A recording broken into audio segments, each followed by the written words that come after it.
এই, ওইদিকে সরে বয়। আসছে ঢুপসি কোথাকার। আমার দোলনায় আমি বসছি, সরে বসতে পারবো না? বুঝিস কিন্তু, আমি কিন্তু কোলের উপরে বসবো। আস্তাক ফিরুল্লাহ, কত বড় বেহায়া, নির্লজ্জ মেয়ে। ধুরো বলেই আমি শুভর পাশের দোলনাতে বসে পড়ি। এটা কি হলো? এখন যদি কেউ দেখে ফেলে কি হবে বলো তো? আর বাড়ির সবাই কি ভাববে? এটা মোহব্বত, আমার হিরো। মুয়া। বলেই আমার মুখটা শুভর দিকে আগাতে লাগলাম। এই, একদম কাছে আসবি না, ফলাফল কিন্তু ভালো হবে না। কি ভালো হবে না, দেখবি মজা। বলেই একটা টেনে থাপ্পড় মেরে দিলাম।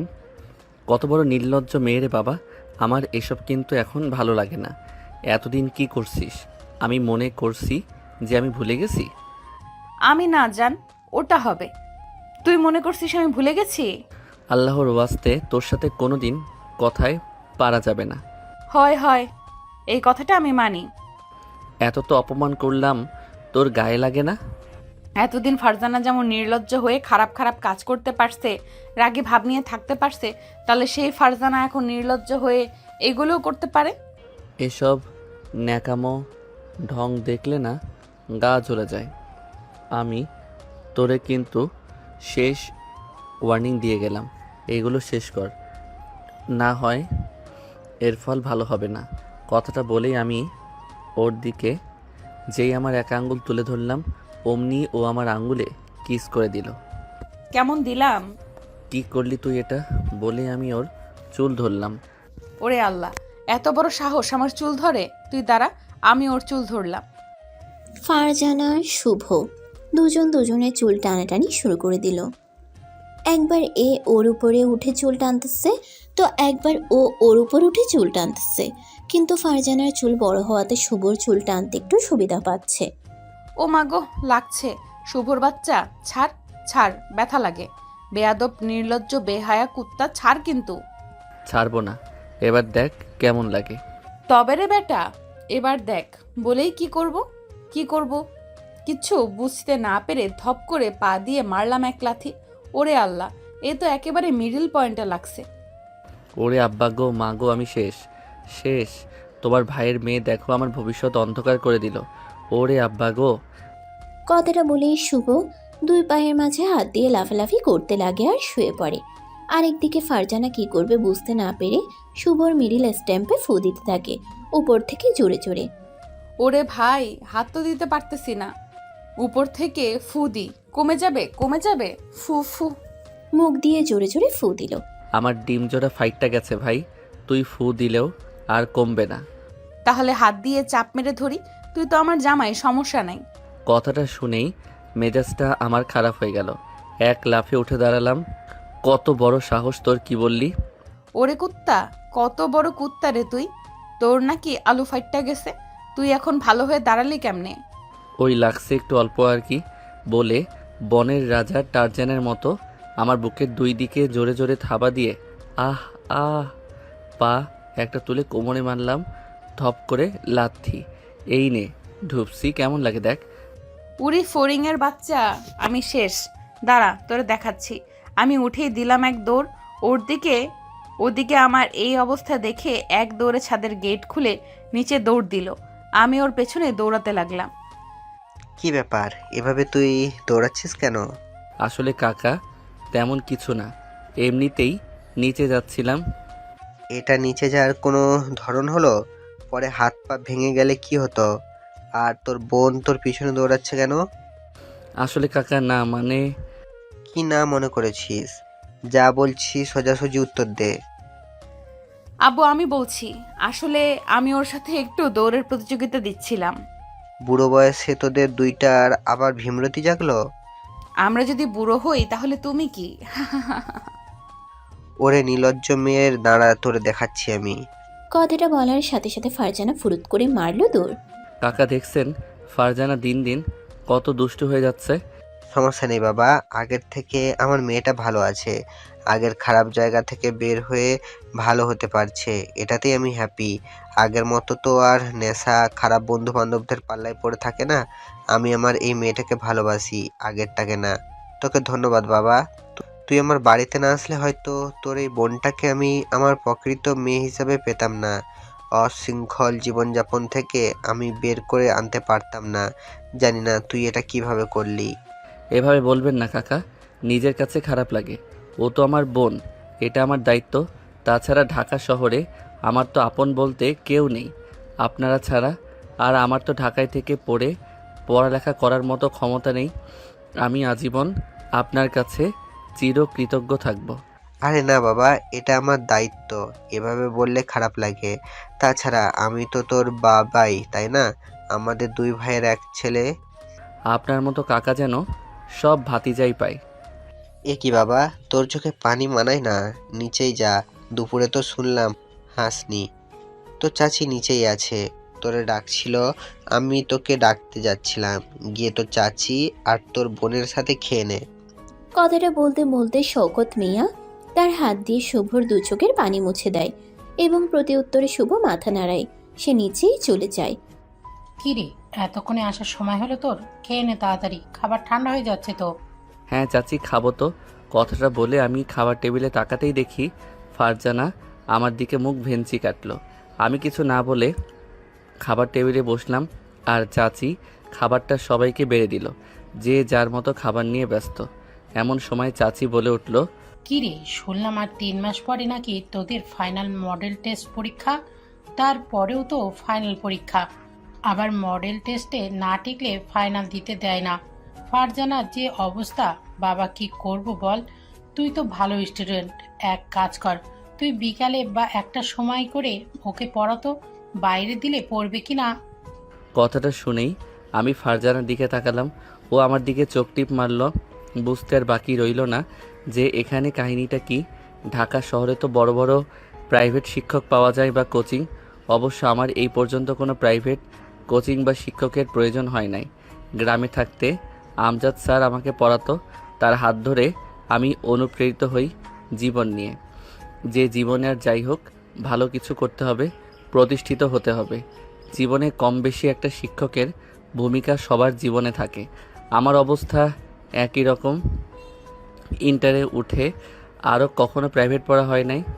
বেশিরভাগই এসএসসির পড়াগুলো ইন্টারনেট, আর কিছু কিছু পরিবর্তন আছে যেগুলো বুঝি না। ইউটিউবে সার্চ দিলে অসংখ্য ওই বিষয়ে ভিডিও পেতাম, ওইটা দেখে সব করতাম।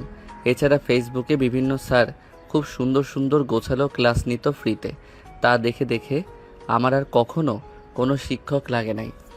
যাই হোক, আমি আর চাচিকে তো না করতে পারবো না। যারা আমাকে তাদের বাড়িতে রাখতেছে, খেতে দিচ্ছে, তাদের জন্য তো এটুকু করতেই হবে। এটা আমার দায়িত্ব। কিন্তু তারা তো আর জানে না তার মেয়ে কী জিনিস। যাই হোক। কি রে, এইভাবে কি ভাবছিস?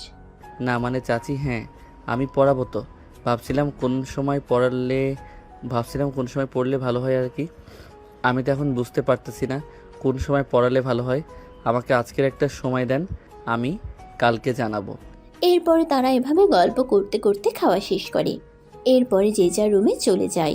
এদিকে শুভ তার রুমে গিয়ে ছোট ব্যালকনিটাই চলে যায়। গিয়ে আকাশের দিকে তাকিয়ে তারা দেখতে থাকে। এরই মাঝে একটা প্লেন উড়ে যায় আকাশ দিয়ে। তখনই কেন জানি শুভর চোখ দিয়ে টপ টপ করে পানি পড়তে থাকে। এই প্লেনের সাথে শুভর কী সম্পর্ক? আসলে এই প্রশ্ন বিদ্ধ। গল্পের সাথে থাকেন জানতে পারবেন। শুভ তারার দিকে তাকিয়ে আনমনে তার অতীতগুলো ভাবতে থাকে। একই সাথে আমরা চলে যাই ছোট্ট একটা ফ্ল্যাশব্যাক। কি রে শুভ, কই তুই? গাড়ি যাচ্ছে, তাড়াতাড়ি বের হ। আব্বা তুমি আগাও, আমি আসছি। আচ্ছা তাড়াতাড়ি আয়। দোকানে গিয়ে তো কত কাজ। সবজিগুলো সব সাজাতে হবে। ট্রাক থেকে তো এক বস্তা আলু আসার কথা, ওখান থেকে তো আলুর বস্তাটা আনতে হবে। আব্বা এক বস্তা করে আলু কিনলে তো খরচ বেশি পড়ে যায়। যদি একেবারে 10-20 বস্তার উপরে নেওয়া হয় তবে প্রায় বস্তায় 100 টাকা করে বাঁচবে। কি আর করা, আর্থিক অবস্থা আমাদের অতটা ভালো না। চাইলেই তো সব কিছু হয় না বাবা। একবার কিনতে পারলে অনেকগুলো টাকাই বেঁচে যাবে, জানি আমি, কিন্তু বুঝছি, আর বলতে হবে না। কি গো, গেলি না যে? বেলা দেখছো কত বাজে, এখনো সময় হবে না। তোমার ছেলেও তো খায়নি। কিরে, এত বেলা হয়ে গেছে এখনো খাসনি কেন? খাবে কই থেকে? ওই যে ফ্রি ফায়ার নাকি একটা গেম আছে না, ওইটা নিয়েই তো পড়ে থাকে। মা তুমি এসব কথা বলবা না তো। আমি আমার অবসর সময়ে একটু একটু খেলি। আমি তো পড়ালেখা সব কাজকর্মই তো ঠিকঠাক করি, অবসর সময় একটু খেললে কিছু হয় না। রাগে কি এক অবস্থা। তা তো বুঝলাম, কিন্তু থামো তুমি। দেখ, তুই খেল, আমরা না করি না, তবে পাড়ার ছেলেপেলের মতো যদি অভ্যাস হয়ে যায়। আমাকে কি তোমার ছোট বাচ্চা মনে হয়? অভ্যাস হবে কেন? তারপরেও ভালো না, কমায়ে খেলিস। ওই মার মার, এদিকে না ওইদিকে, ওইদিকে, এমনি। আম্মু, তুমিও এবার কিন্তু ভালো হচ্ছে না।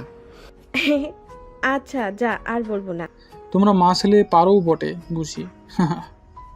সোনা, আমাদের সংসারের অভাব থাকতে পারে, কিন্তু শান্তির আল্লাহর রহমতে কমতি নাই।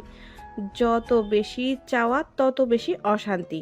দেখো তো এই পৃথিবীতে কে শান্তিতে আছে? যার যত আছে আরও বেশি চাহিদা। আমরা না হয় এই কম চাহিদা নিয়ে খুশিতে থাকি। বুঝলাম। কি বুঝলে? বুঝলাম যে তোমার মতো বউ পাওয়া ভাগ্যের ব্যাপার, মেরি জান। যাহ, বুড়ো বয়সে আবার ভীমরতি জাগছে।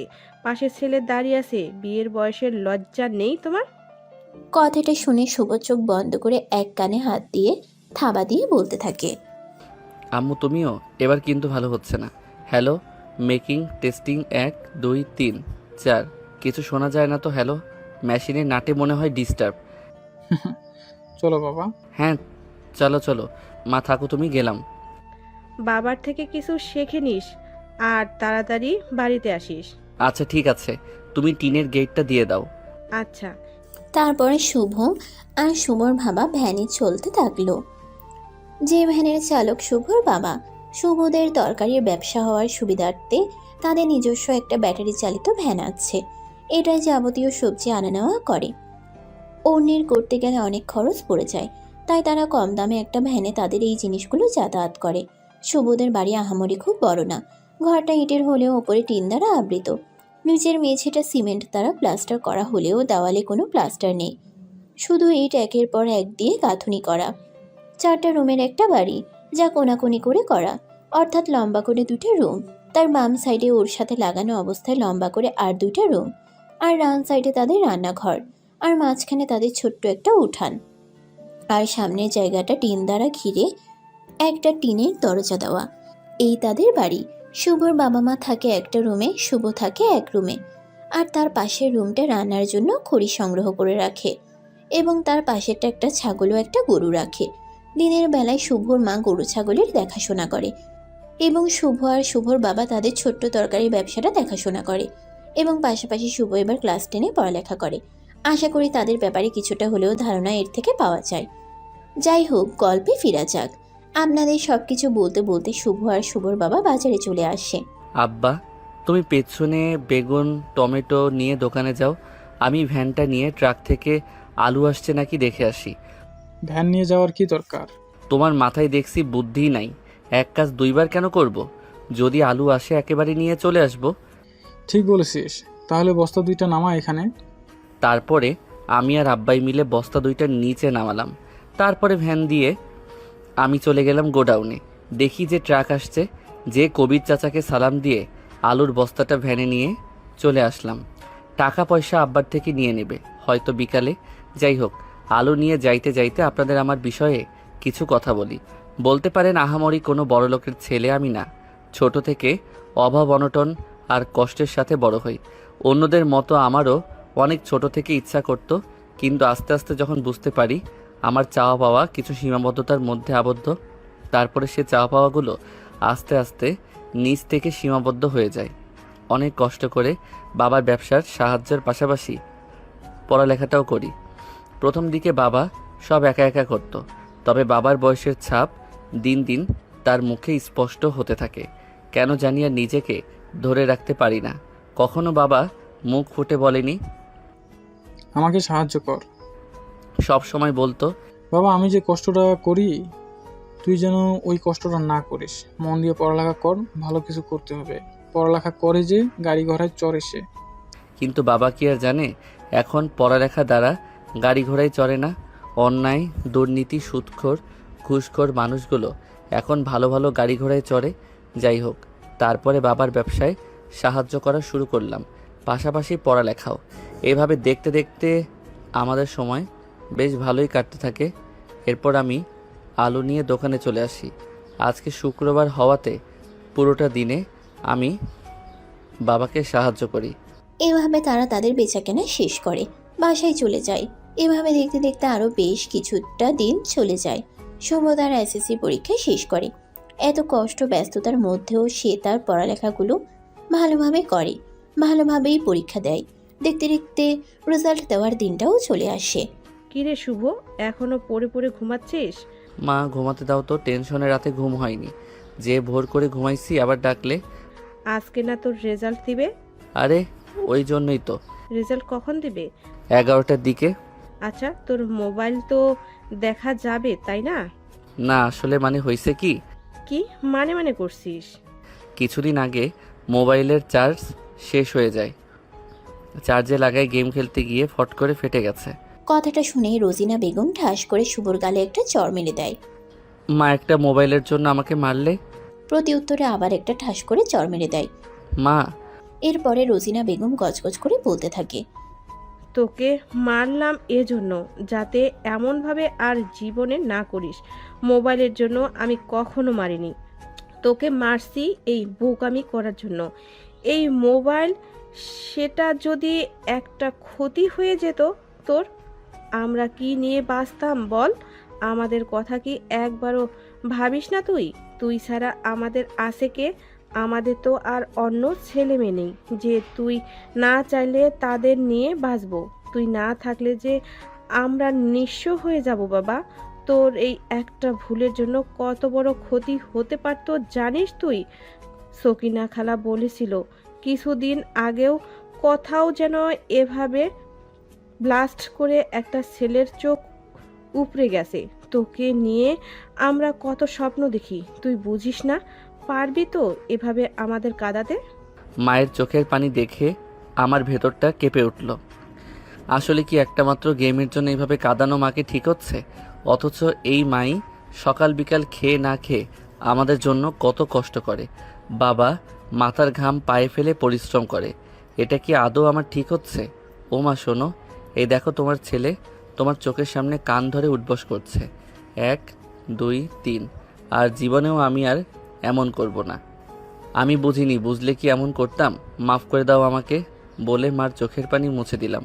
মা আমার কপালে একটা চুমু দিল আর বলল, বাবা আর এমনটা করিস না, এখন যা।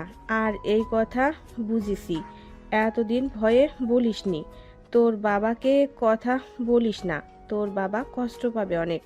কিন্তু বাবা মোবাইলের কথা জিজ্ঞেস করলে কি করব? বাবা মা জানে, মার কাছে জিজ্ঞেস করো এটা বলবি। এক কাজ কর, খেয়ে দিয়ে একটু দম নিয়ে তোর স্যারের বাড়ি যা, স্যারের ফোন নিয়ে রেজাল্ট দেখবি। ওই মানুষটা তোর জন্য কি না করেনি। আমি টাকা দিতে পারিনি, তাও দিনের পর দিন তোকে ফ্রিতে পড়াইছে। আর তার অবদান কখনো ভুলে যাস না। কি যে বলো, স্যারকে কি কখনো ভোলা যায়? স্যার তো আমাকে পড়ালেখার স্বপ্ন দেখায়। পড়ালেখা করে ভালো কিছু স্বপ্ন তার হাত ধরে দেখা। দেখো মা, একদিন আমি অনেক বড় হব, আমার কোটি কোটি টাকা থাকবে। আমি ঢাকা শহরে বড় একটা বাড়ি কিনব। ওখানে আমি, তুমি, বাবা আর স্যার মিলে থাকব। পাগল ছেলে, আচ্ছা ঠিক আছে যা। তারপর আমি হালকা খাবার খেয়ে স্যারের বাড়ি চলে গেলাম। যেতে যেতে টেনশনে আমি ঘেমে একাকার। গিয়ে যা দেখলাম তার জন্য আমি মোটেও প্রস্তুত ছিলাম না। কেননা দেখি বাবা স্যারের সাথে গল্প করছে। তার মানে বাবা দোকান বন্ধ করে সোজা স্যারের বাসায় আসছে। আরে শুভ যে, আয় বাবা আয়, বস এখানে, একটু পরেই তো রেজাল্ট দিবি। তোর উপরে যথেষ্ট বিশ্বাস আছে আমার। দোয়া করবেন স্যার, যাতে আপনার বাবা মা সবার সম্মান রাখতে পারি। আর বাবা, তুমি দোকান থেকে এখানে কি করো? আরে পাগল ছেলের রেজাল্ট দিবি, আর বাবা কি দোকানে থাকতে পারে? তুই যেদিন বাবা হবি সেদিন বুঝবি। তোর জন্য আজকে আমি স্কুলে যাইনি, কেন জানিস? স্যার, বিষয়টা আমার কাছে অবাক লাগছে। আমি প্রথমে স্কুলে গিয়ে দেখি আপনি ওখানে নাই। আসলে আমি চাই যে তোর ভালো হোক বা খারাপ হোক, সব কিছুই আমি সবার আগে দেখি। ওখানে থাকলে প্রবাবলি অন্য ছেলেদেরটা দেখার দরকার ছিল তোর রেজাল্টের আগে। স্যারের কথা শুনে চোখ দিয়ে 2 ফোঁটা পানি পড়ে গেল। নিজের সন্তান না হয়েও কেউ যে নিজের সন্তানের মতো ভালোবাসতে পারে মানুষটাকে না দেখলে আমি কখনোই বুঝতাম না। হ্যাঁ, আজ পৃথিবীকে চিৎকার করে বলতে ইচ্ছা করে আমার টাকা নেই। তাতে কি হয়েছে? আমার ভালোবাসার মতো এই মানুষগুলো আছে যা তোমাদের কাছে টাকা থাকলেও নেই। আমি তোমাদের থেকে বড় লোক, অনেক বড় লোক, যা তোমরা কখনো টাকা দিয়ে কিনতে পারবে না। কিরে বাবা, তোর চোখে পানি কেন? প্রতি উত্তরে শুভর বাবাকে স্যার চোখের ইশারা করে। শুভর বাবাও বিষয়টা বুঝতে পারে। এভাবে দেখতে দেখতে সেই মুহূর্ত চলে আসে রেজাল্টের। এই শুভ, তোর রোল আর রেজিস্ট্রেশন নাম্বার বল। আগে রোল বল। 58651 registration number 682536।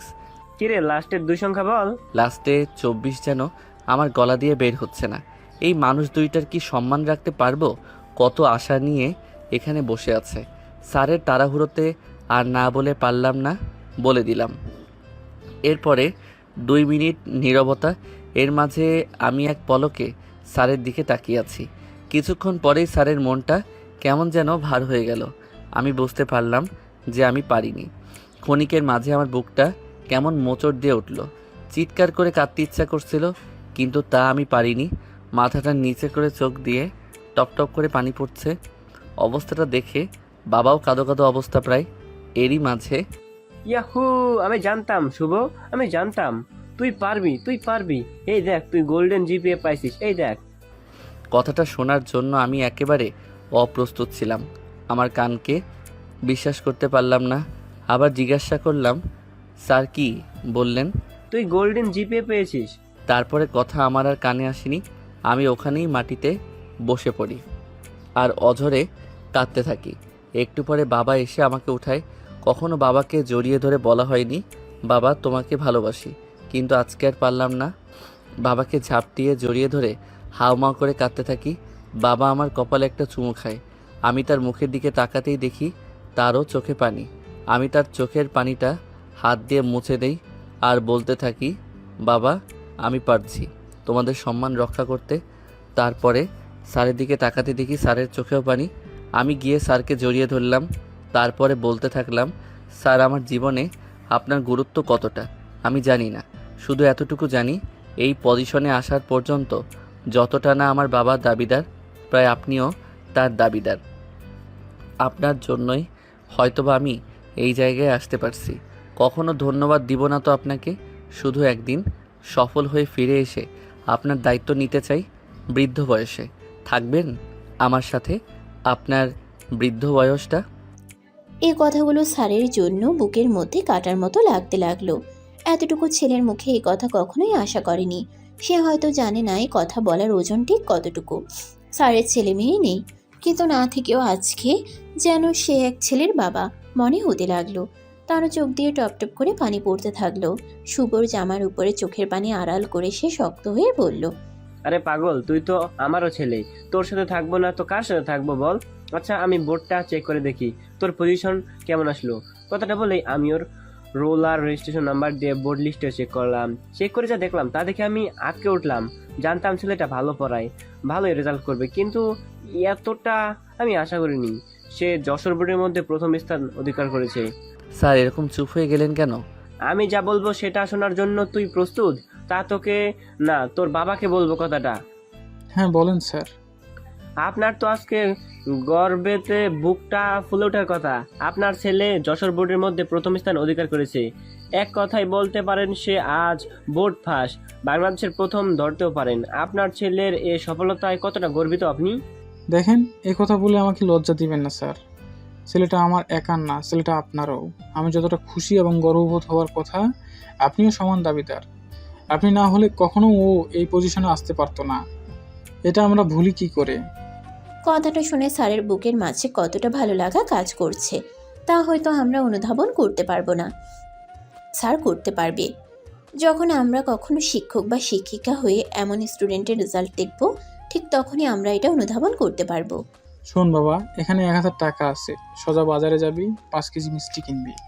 স্কুলে গিয়ে স্যারদের রেজাল্ট বলবি, স্কুলে দিবি 2 কেজি, আর স্যারের বাসায় 2 কেজি দিবি। আর তোর মার কাছে 1 কেজি নিয়ে যাবি। সব জায়গায় তোর রেজাল্টের কথা তুই নিজের মুখে বলবি।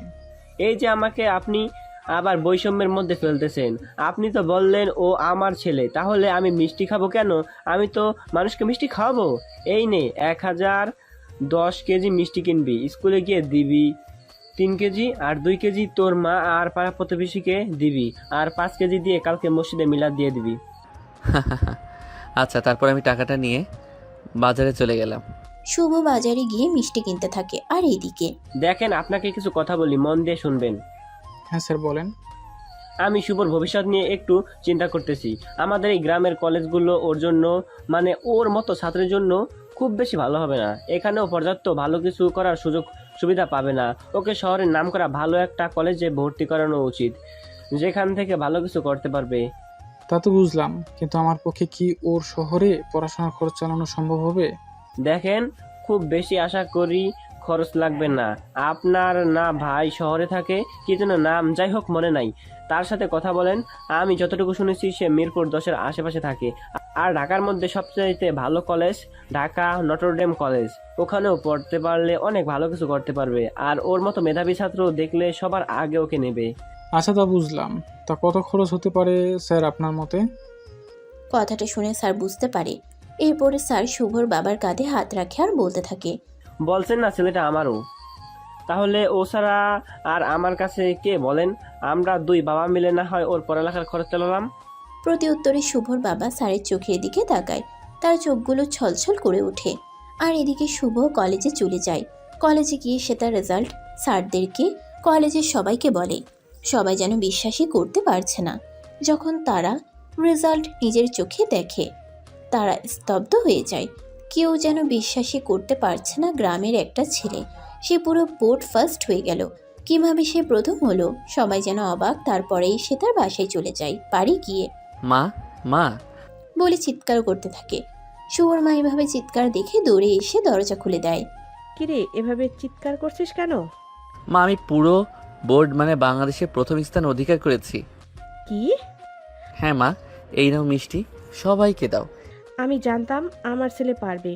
কথাটা বলে আমি শুভর কপালে একটা চুমু খেলাম। তারপর ওকে ঘরে যেতে বলে ওর হাত থেকে মিষ্টি নিয়ে সকিনা খালার বাড়ি চলে গেলাম। গিয়ে চিৎকার করে লাফাতে লাফাতে সবাইকে বললাম, আমার ছেলে পুরো বাংলাদেশে প্রথম। আমি মা হিসেবে গর্ববোধ করি। আমার ছেলের মতো ছেলে আর বাংলাদেশে একটা নেই। আমার ছেলে, আমার ছেলে, আমার ছেলে। হ্যাঁ হ্যাঁ, তোমরা সবাই শোনো, এটা আমার ছেলে। সকিনা খালা, শুভ কার ছেলে? শুভ তোর ছেলে মা? হ্যাঁ হ্যাঁ, সকিনা খালাই, ও শুধু আমার ছেলে, শুধু আমার ছেলে। প্রতিটি মা বাবা যত খারাপ বা ভালোই হোক এমন কিছু শুনতে চাই। পারবেন তো? হ্যাঁ, আপনাকে বলছি। চোখের পানিটা মুছেন 2 হাত দিয়ে, নিজেকে শক্ত করুন। হ্যাঁ, পারবেন তো? আপনার মা বাবাকে এমন একটা খুশির খবর দিতে ঘটনায় এমন হতে হবে তা না। পৃথিবীতে হাজারো স্পেস আছে যেটার মাধ্যমে আপনি আপনার বাবা মাকে এর থেকেও বেশি খুশি করতে পারবেন। এবং আপনার মা বাবা খুশিতে এইভাবে লাফালাফি করবে, পাড়ায় পাড়ায় বলে বেড়াবে, এটা আমার ছেলে, আমার ছেলে। তখন আপনার কি মনে হবে জানেন? এই পৃথিবীর বুকে আপনি মনে হয় সার্থক। এর থেকে সুখের তীব্রতার আর কোনো বিষয় হতে পারে না। আমি লেখিকা মিম, রাত 12টায় আপনাদের কাঁদালাম। এই চোখের পানি ছুঁয়ে কি বলতে পারবেন এমন একটা দিন আপনার মা বাবাকে ফিরিয়ে দেবেন? জানি না আপনাদের বাবা মা এখনো আল্লাহর এই পৃথিবীতে রাখছে কিনা।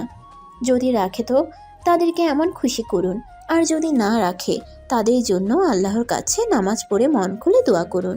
এবং নিজের মেয়ে হোক কিংবা ছেলে হোক, কোনো প্রকার দ্বিধাদ্বন্দ্ব করবেন না। বর্তমান বাংলাদেশ এবং ইন্ডিয়ার পরিপ্রেক্ষিতে একটা ছেলে যতটা উপর পর্যায়ে যেতে পারে, একটা মেয়েও ঠিক ততটাই উপর পর্যায়ে যেতে পারে। আপনার ছেলে কিংবা মেয়েকে মানুষের মতো মানুষ করুন, এবং একটা সময় আপনি রোজিনা চরিত্রের মতো খুশিতে আত্মহারা হয়ে লাফালাফি করবেন। আমি কথা দিচ্ছি। এখনই একটা কমেন্ট করে জানান করবেন কি না। আমি কিন্তু আপনাদের কমেন্ট চেক করব, এবং যদি কমেন্ট না করেন, কথা না দেন, তাহলে এমন গল্প আর আসবে না। যাই হোক, গল্পে ফেরা যাক। এর পরের দিন গড়িয়ে রাত হয়ে যায়। রাত্রিবেলা শুভর বাবা এসে শুভর মাকে স্যারের বলা কথাগুলো সব বলতে থাকে। সমস্ত ঘটনা শুভর মা শুনে বলে, এমন স্যার পাওয়া সত্যি ভাগ্যের ব্যাপার। আল্লাহ যেন প্রত্যেকটা মানুষকে এমন স্যার উপহার দেয়। কিন্তু আমি আমার ছেলেকে ছাড়া থাকতে পারবো না। আমি মনে হয় আমার ছেলেকে ছাড়া থাকতে পারবো বলো, কিন্তু তুমি কি চাও তোমার ছেলেকে দিয়ে এভাবে সারা জীবন আলু বেগুন বেচাতে, আমাদের মতো ভ্যান নিয়ে ঘুরে বেড়াতে?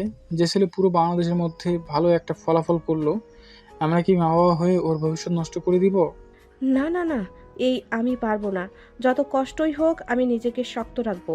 আমার ছেলেকে ভালো কিছু করতে হবে, আমাদের মতো গরিব মানুষগুলোর পাশে যেন সে দাঁড়াতে পারে। কিন্তু স্যার বলেছে তার থেকে বললেই তো নেওয়া যাবে না, বিপদ আপদ আলাদা ব্যাপার। এমন দেখায় না, এত টাকা কই পাবো? কেন তোমার দেওর থাকে না ঢাকায়? ওর বাসাতে দেখি কি বলে। বাবারে বাবা, ওর যে মেয়ে, একেবারে কি বলবো, শুনেছি নাকি যেখানে সেখানে সিগারেট খায়। ওখানে দেওয়া কি ঠিক হবে? দেখো, ভাইয়ের কাছে দিলে আমার নিশ্চিন্তে থাকতে পারবো। তাছাড়া ঢাকা শহরে আমাদের কেউ নেই। ও প্রথমে প্রথমে কি খাবে, কই থাকবে, কিভাবে কি করবে, তারও তো একটা ব্যাপার আছে, তাই না? সেটা অবশ্য ঠিক বলছো, কিন্তু কত টাকা লাগবে আর এত টাকা কই পাবো? স্যারের কাছে শুনছি থাকা খাবার সহ ঢাকা শহরে 2-3 লাখ টাকার মতো লাগবে 2 বছরে, কিংবা একটু বেশি। কিন্তু এরপরে? এরপরে চিন্তা পড়ে আমার ছেলে একেবারে অবুঝ নাকি। যখন 2 বছর স্থায়ী হয়ে যাবে, তখন যদি বিশ্ববিদ্যালয়ে যাই, তখন একটা ব্যবস্থা সে নিজেই করে নিতে পারবে। আমার বিশ্বাস দেখবে, তখন সে আমাদেরও তার সাথে নিয়ে নেবে। আমার ছেলে কি আমাদের এই গ্রামে রাখবে নাকি? ছেলে তোমার একা না, আমরাও। হ্যাঁ, কইছে কোনো ভাগাভাগি হবে না। মাথায় তো একটাও চুল নেই, বেলুন দেখছো? এক বাড়ি দিয়ে টাক ফাটিয়ে দেব। কত বড় হুমকি! বাংলাদেশে প্রথম হওয়া ছেলের বাবাকে তুমি এভাবে হুমকি দিচ্ছ? তোমাকে তো এখনই পুলিশ ধরে নিয়ে যাবে। কল দিব? এই না না, পুলিশে দেব না। ওহ, আমি তো ভুলেই গেছি, আমার ছেলে আছে। দাও দাও, কল দাও, দেখি তোমার কত বড় সাহস। আসলে গ্রামের মানুষ তো এইসব বিষয়ে একটু অবুঝ মতো, কিন্তু দেখতে তাদের এই অবুঝ অবুঝ কথাগুলো অনেক মধুময়, শুনতে ভালো লাগে। যাই হোক, এইসব বাদ দাও, ভাইকে কল দিয়ে দেখো কি বলে। তারপরে আমি আমার ভাইকে কল দিই। কিছুক্ষণ টিং বাজতে কলটা রিসিভ হয়। আসসালামু আলাইকুম। কি ভাই, কি অবস্থা? কেমন আছিস? আর ভাবি কেমন আছে? আলহামদুলিল্লাহ ভালো আছে, আর তোর ভাবিও ভালো আছে। ও, তাই নাকি? কত করে বললাম আমাদের বাড়ি এসে ঘুরে যা।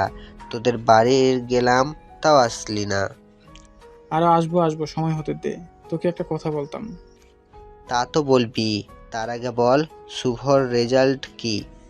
ব্যস্ততার জন্য কল দিতে পারিনি, কিন্তু তুইও তো জানাতে পারতি। আসলে ভাই আমি অনেক ব্যস্ত ছিলাম আর কি। কি এমন ব্যস্ত যে ছেলের রেজাল্ট জানানোর সময় হয়নি? আসলে শুভ পুরো বাংলাদেশের মধ্যে প্রথম স্থান অধিকার করেছে। তুই দেখ, ওরে নিয়ে তো টিভিতে খবর বের হয়েছে। তাই নাকি? আলহামদুলিল্লাহ, ছেলেটা অনেক বড় হোক, দোয়া করি। এই তো তোমাদের জন্য খুব বড় খুশির খবর। কিন্তু আমার মেয়েটার যে কি অবস্থা রে, কি বলবো। চিন্তা করিস না, দেখিস ফারজানা আমার একটা সময় ঠিক বুদ্ধি হবে, ভালো পথে ফিরে আসবে। তাই যেন হয় রে। হ্যাঁ মানে, আসলে তুই তো জানিস আমাদের গ্রামে তেমন একটা ভালো কলেজ নেই। তুইও ভালো কলেজের জন্য এখানে থাকতে পারিস নি। তো আমরা চাচ্ছিলাম যে শুভ তোর মতো শহরে একটা ভালো কলেজে পড়ুক। তাই নাকি? এত বড় খুশির খবর, ওকে আমার বাড়ি পাঠিয়ে দে। এত বড় বাসা করছি কি জন্য? থাকা খাওয়ার কোনো চিন্তা করিস না ভাই। ও তো আমারও ছেলে, তাই না? আমার মেয়েকে কি তুই মেয়ে মনে করিস না? আমি তো দেখছি যে তুই আমার মেয়েকে কতটা ভালোবাসিস।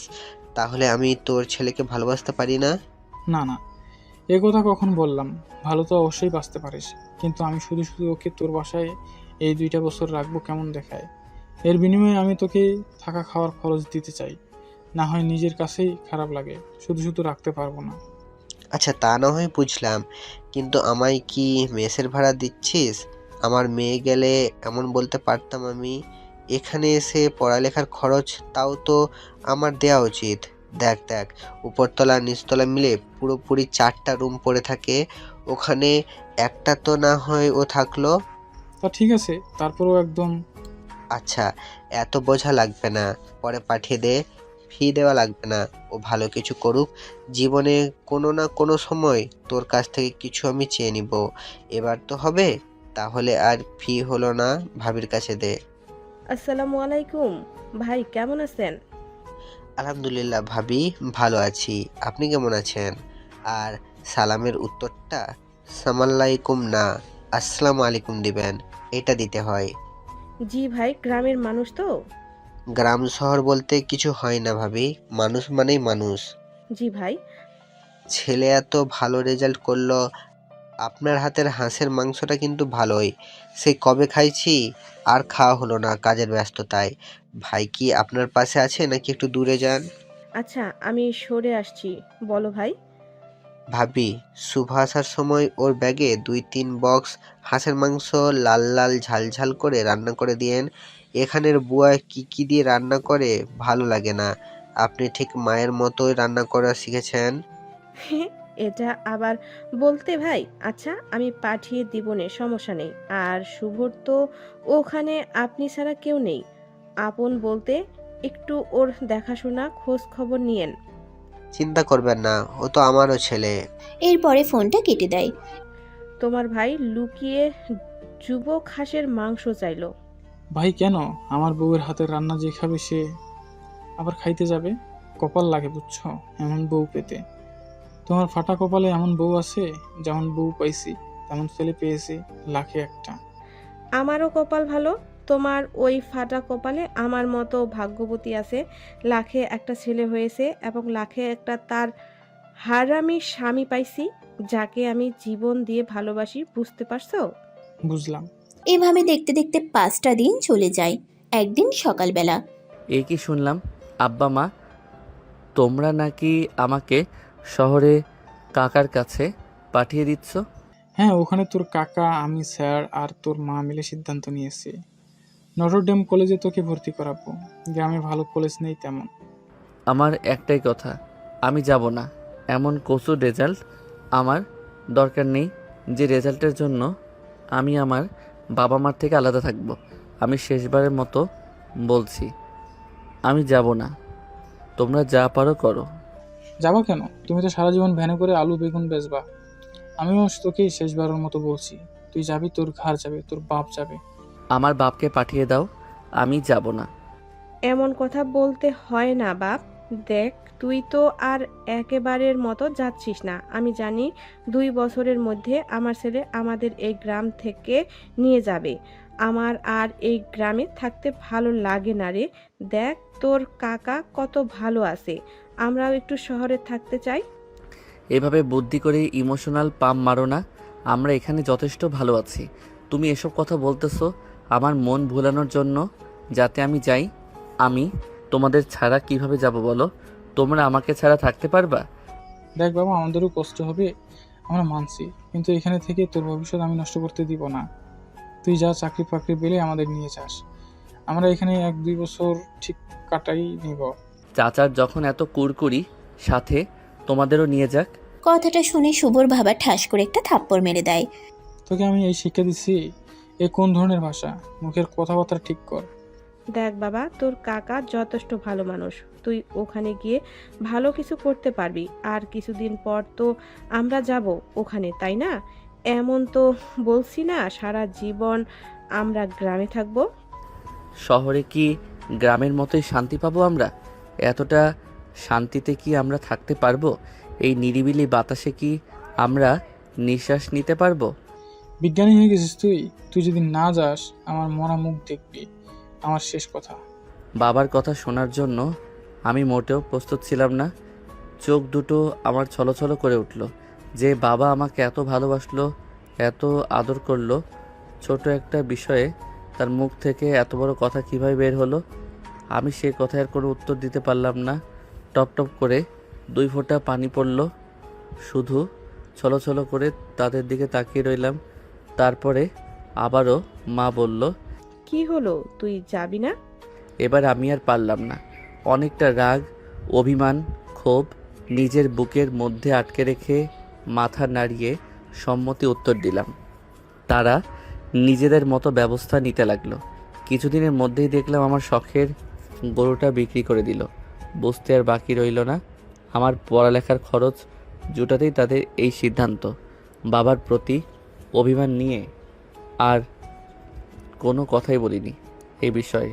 শুধু একরাশ অভিমান নিয়ে রুমের মধ্যে বসে চুপচাপ ভাবতাম, আর বাবার কথাগুলো আমার কানে ভেসে আসতো। কিভাবে পারলো বাবা বলতে? এভাবে দেখতে দেখতে চলে যাওয়ার দিন হয়ে গেল। বাবা মা আমাকে বাসের টিকিট কেটে বাস স্টপ পর্যন্ত আগায় দিল। আজকে ক্যারিয়ারের জন্য তাদেরকে ছেড়ে আমাকে দূর শহরে যেতে হচ্ছে। বুকের উপরে যেন একটা পাথর চাপা পড়তে লাগলো। মুখ দিয়ে কোনো কথা বের হচ্ছে না। বুকের মধ্যে ঝড় বয়ে যাচ্ছে। জীবনে টাকা, এই ক্যারিয়ারের জন্য ছেলে মানুষ কত কিছু স্যাক্রিফাইস করে। এতদিন শুনলাম, আজ হাড়ে হাড়ে টের পেলাম। শেষবারের মতো মাকে জড়িয়ে ধরলাম, বাবাকেও জড়িয়ে ধরলাম। বাবা মা আমার কপালে একটা চুমু দিল, আর মা কি দোয়া যেন পড়ে আমার বুকে ফু দিয়ে দিল। আসার আগে আমাকে ছোট্ট একটা বাটন ফোন দিছে। আমার টাচ ফোনটা নষ্ট হওয়াতে তারা আর কিনে দেয়নি। বুঝলাম না সেই ব্লাস্টের ভয়ে নাকি পড়ালেখার টাকা লাগবে সেটার জন্য আলাদা খরচ করেনি। হয়তো বাবা মাই ভালো জানবে, আমি আর তাদের জিজ্ঞাসা করিনি। আসার সময় তারা বলছিল গিয়ে কাকাকে ফোন দিতে, কাকা বাস স্ট্যান্ডে এসে আমাকে রিসিভ করবে। আমি শেষবারের মতো বাবা মার দিকে তাকিয়ে বাসের সিঁড়িতে পা রাখলাম এবং তাদের দিকে তাকিয়ে দেখতে দেখতে বাসে উঠে গেলাম। তারা আমার জানালা সোজাসুজি রাস্তার ওই পাশে গিয়ে দাঁড়িয়ে আছে আমার দিকে তাকিয়ে করুণভাবে। আমি আর পারলাম না, তাদের দিকে তাকিয়ে কাঁদতে শুরু করলাম। আমার কান্না দেখে মা বাবাও কান্না করতে শুরু করলো। বাবার চোখে এভাবে পানি দেখে বুকের ভেতরটা কেঁপে উঠল। বুঝলাম ছেলে মানুষ সহজে কাঁদে না। আমাকে বিদায় দিতে তার কতটা কষ্ট হচ্ছে। হয়তো আমার ভবিষ্যৎ ভালোর জন্য তারই সিদ্ধান্ত। এই 2 বছর তারা কিভাবে থাকবে তাদের কথা তারা একটাবারও ভাবলো না। এটাই হয়তো বাবা মা বুকের মধ্যে হাজারটা কষ্ট লুকিয়ে চাপা রেখে তারা তাদের সন্তানদের জন্য ভেবে যাবে। কিন্তু আমরা সন্তানরা তাদের জন্য প্রয়োজনীয় কিছু করতে পারি না। কি ত্যাগ করতে পারি তাদের জন্য, কি করতে পারি আজ জানি না। কেন আমার নিজের কাছে বারবার জিজ্ঞাসা করতে ইচ্ছা করছে, আমি কি তাদের জীবনের সর্বোচ্চটা দিতে পারছি? তাদের খুশি করতে পারছি? তারা চাইলেও তাদের কাছে আমাকে রেখে দিতে পারত তাদের সুখের জন্য, কিন্তু তারা তা করলো না আমার ভবিষ্যতের জন্য। এরপরে বাস ছেড়ে দিল। আস্তে আস্তে আমার প্রিয় মানুষগুলো অনেক দূরে চলে গেল, আমিও অনেক দূরে চলে এলাম। এরপরে বাস আপন মনে চলতে লাগলো। আসলেই জীবন কত নিষ্ঠুর। হুট করে মানুষকে কতটা আপন করে নেয়, আবার হুট করে কতটা পর করে দেয়। হুট করে মানুষকে কতটা খুশি করে দেয়, আবার হুট করে কতটা একলা করে কষ্ট দিয়ে দেয়। এটাই তার জলজান্ত প্রমাণ। এভাবে অবিরাম চলতে থাকে জীবনধারা। কিরে দোস্ত, অনেক রাত হলো, যাবি না? যাব? কই যাব? এখানে ঘুমাবো? এই সরে যা। এইবার অবস্থা ভালো না, হালাই বেশি নেশা করে ফেলেছে। তোরা ধর, পরে বাসায় দিয়ে আসি। কি বলেন বস? রাত বাজে 3টা, খেয়াল করেছেন? এই সময় যদি বাসায় দিতে যাই উল্টে কেলানি খাবো। এর থেকে ক্লাবেই থাক। হ্যাঁ, আরে না, ক্লাব বন্ধ করে দিবে। এই টাইমই তো বন্ধ করার শেষ সময়। কি করা যায় বলতো? কিরে সরে যা। ধুর, পড়ছি এক মহাবিপদে, আর একজন সরে যা লাগাইছে। বস এক কাজ করলে হয় না? আমরা চলেন ধরে ওর বাসার সামনে রেখে কলিং বেল দিয়ে দেই, দরজা খোলার আগেই কেটে পড়বো। হ্যাঁ, আইডিয়াটা খারাপ বলিসনি। তারপর লিখন আর ওর সাঙ্গপাঙ্গরা মিলে একসাথে ক্লাব থেকে সবাই বের হয়ে যায়। এরপরে ওদের প্রাইভেট কারে উঠে ফারজানার বাসার উদ্দেশ্যে রওনা দেয়। পরিস্থিতি কত ভয়াবহ তাই না? এত রাতে একটা মেয়ে এতগুলো ছেলের সাথে একটা প্রাইভেট কারে ক্লাব থেকে বাড়িতে ফিরতেছে। বিষয়টা অবিশ্বাস্য হলেও ঢাকা শহরে অহরহ এরকম ঘটনা প্রতিনিয়ত প্রতিটি রাতেই ঘটে থাকে। শান্ত সৃষ্ট ভদ্র শহরের পিছনে এই যেন এক অভদ্রতার ভয়াবহ কালো চিহ্ন। তারপরে গাড়িটা এসে একটা গলির মধ্যে থামলো। গাড়ি থেকে সবাই নেমে পড়লো। তারা গাড়িটাকে বাসার সামনে নিয়ে যায়নি, একটু দূরে থেকেই গাড়িটা রেখে তাকে রাখতে চলে গেল। ভাই দেখেন, এত রাতে আওয়ালটা ওখানে কি করে? কিরকম এদিক ওদিক চোরের মতো ঘুরে বেড়াচ্ছে। তাই তো, ঠিক কথা বলেছিস। দাঁড়া, এই ছেলে এখানে কি করিস? এদিকে আয়। জি ভাই বলেন। এত রাতে এখানে কি করিস? চুরি করতে আসছিস? হত্যার বাচ্চা, মেরে তোর পা ভেঙে দিব। না ভাই, এমন কিছু না, আমি চোর না, সত্যি এই কসম খাচ্ছি আমি চোর না। কথাবার্তা শুনে তো মনে হচ্ছে গ্রামের খ্যাত। ঢাকা শহরে এত রাত্রে কি করিস? এত কথা না বলে পেছনের ওপরে 2টা দেন, ঠিক পটপট করে কথা সব বলে দিবে। ভাই মারবেন না প্লিজ। আসলে বাস থেকে নেমে সবার কাছ থেকে শুনে শুনে এই জায়গা পর্যন্ত আসছি। আসলে আমি দই ফুচকা মরে যাব। এই জায়গাটার নাম কি? ভাই দেখে তো মনে হচ্ছে একদম নতুন মাল, খেয়ে দেবো নাকি? এই শালা, তোর কাছে কি কি আছে বের কর। ভাই আপনাদের পা ধরি, বিশ্বাস করেন আমার কাছে কিছু নেই, শুধু কিছু বই আর খাতা কলম ছাড়া আর জামা কাপড়। তোর মোবাইল, টাকা পয়সা কই? আসলে আমি মনিসুদ্দিন চৌধুরী বাড়িতে যাব। আমি গ্রাম থেকে আসছি, উনি আমার আপন চাচা হয়। আমি বাস থেকে নামার সময় এক লোক আমাকে একটা 1000 টাকার নোট দিয়ে বলে এটা জাল কিনা দেখে দিতে। আমি টাকাটা একটু চোখের সামনে নিয়ে দেখতে গিয়ে আর কিছু মনে নেই। এর কিছুক্ষণ পরে মানুষের ভিড়ের মধ্যে আমার জ্ঞান ফিরে, আমি হুঁশে আসি। তখন আমি আমার পকেটে হাত দিয়ে দেখি আমার মোবাইল, কিছু টাকা পয়সা, কিচ্ছু আমার কাছে নেই। আমি যে এত রাত্রে গাড়ি ভাড়া নিয়ে এখানে আসব সে টাকাটাও ছিল না।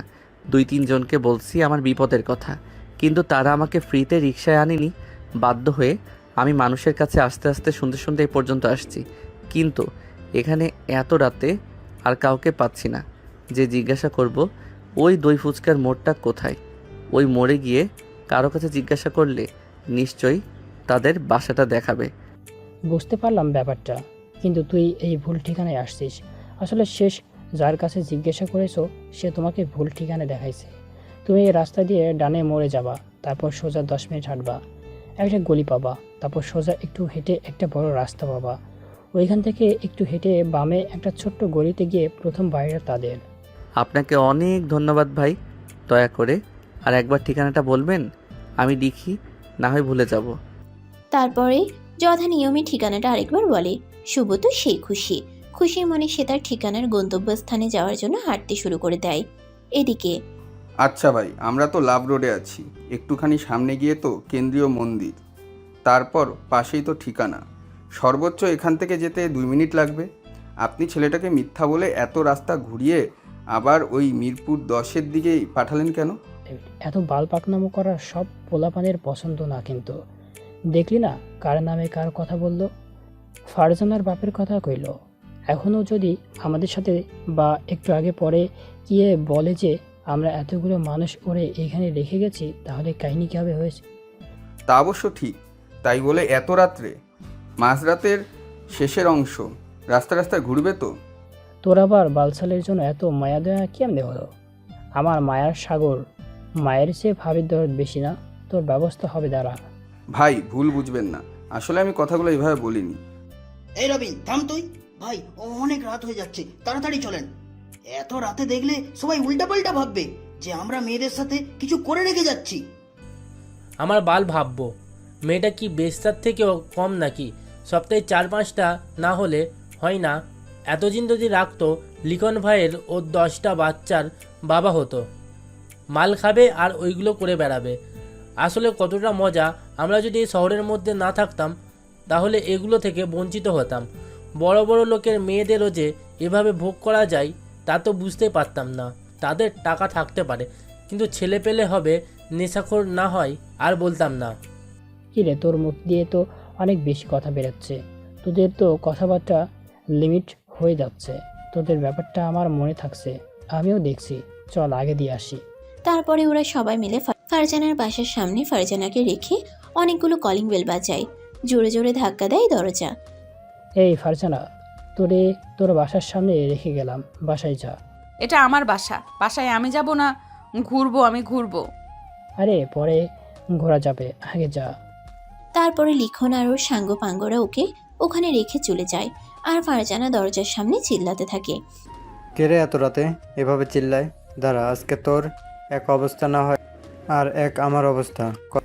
কথাটা বলেই আমি দরজা খুলে দেখেই।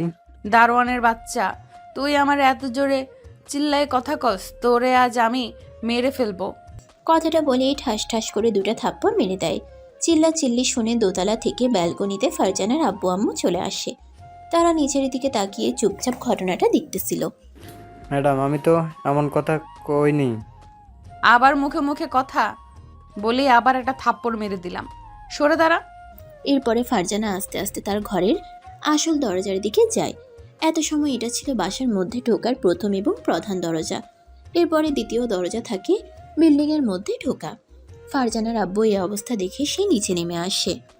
এই শালা কুত্তা, কে কোথায় আছিস? দরজা খোল, না হয় আমি ভেঙে ফেলবো। খুলতে বলছি, দরজা খোল। ওই শালা। স্যার, আপনি এত রাত্রে নিচে, আমি দরজা খুলে দিচ্ছি। এত রাতে তুমি এখানে কি করো? না মানে স্যার, আমি তো তোমার কথা লাইনগুলো তো তোমাকে ভয় পাওয়ার অবস্থা দেখায়। তুমি না ঘুমিয়ে এত রাতে এখানে করো বলতে বলছি, এটা যেন আমার শেষ কথা হয়। কিরে, এত বড় সাহস? দরজা খোল শালা কুত্তা। ফারজানা দরজায় লাথি মারতে থাকে আর অশ্লীল ভাষায় বকাবকি করতে থাকে। আসলে স্যার, প্রায় দিনে ম্যাডাম এত রাত করে বাসায় আসে। আজকে একটু বেশি রাতে করে ফেলেছে। উনি 1টা থেকে 2টোর মধ্যে বাসায় আসে, তাই আমি থাকি যেন দরজাটা খুলে দিতে পারি। তোমাকে কি এতগুলো টাকা দিয়ে আমি এই কাজের জন্য রাখি? না স্যার। তোমাকে কি আমি কখনো অপমান বা কখনো কোনো কষ্ট দিয়ে কথা বলি? না স্যার। তাহলে এই ঘটনা এতদিন আমার কানে কেন গেল না? বড় ম্যাডাম আমাকে আপনাকে বলতে নিষেধ করেছে।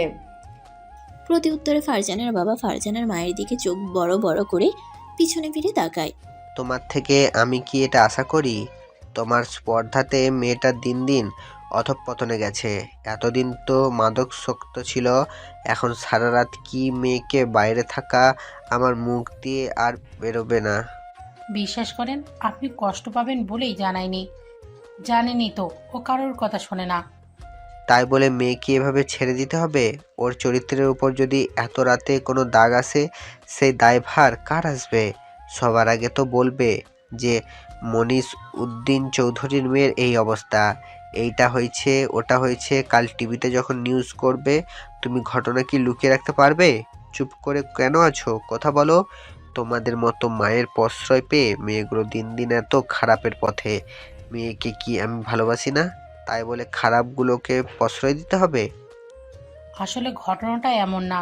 একটা কথা বলবে না, গলা টেনে ছিঁড়ে ফেলবো। এবারের আগে গজগজ করতে করতে মনীষ উদ্দিন গিয়ে দরজা খুলে দেয়। কোন শালারে এত দেরি করলি? এই রহিমা, মান্দির মেয়ে, তোর এত বড় সাহস! এত সময় আমারে বাইরে দাঁড় করালি? কথাটা বলেই যখন হাত উঠাতে যাবে, মাথালা অবস্থায় ফারজানা উপরের দিকে তাকায়। ও বাবা, তুমি এত রাতে তোমার বউয়ের কাছে না থেকে এখানে কি করো? কথাটা শুনে মনীষ উদ্দিনের রাগ যেন আরো বেড়ে যায়। কুত্তার বাচ্চা, তোরে আমি এই শিক্ষা দিছি, তোরে আজকে আমি মেরে ফেলবো। তোর মতো মেয়ে থাকার থেকে না থাকাই ভালো, তোকে আমি মেরে ফেলবো। কথাটা বলেই ঠাস ঠাস করে 3-4টা থাপ্পড় মেরে দেয় জোরে। ফারজানার সাদা ধবধবে গালে যেন 5টা আঙ্গুলের দাগ স্পষ্টভাবে ফুটে উঠেছে। ফারজানার মা ছুটে এসে, কি করছেন? মেয়েটা তো মারা যাবে। ছোট্ট মানুষ, ভুল করে ফেলেছে, বড় হলে ঠিক হয়ে যাবে। এত বড় মেয়েকে তুমি কিভাবে ছোট্ট বলো? এই কেড়ে আমার গালে কিস করলি? কে করলি? সামনে আয়, বিষয়টা আমি ভুলবো না। আমার বাবাকে জানিস? বিশিষ্ট ব্যবসায়ী। Walk walk.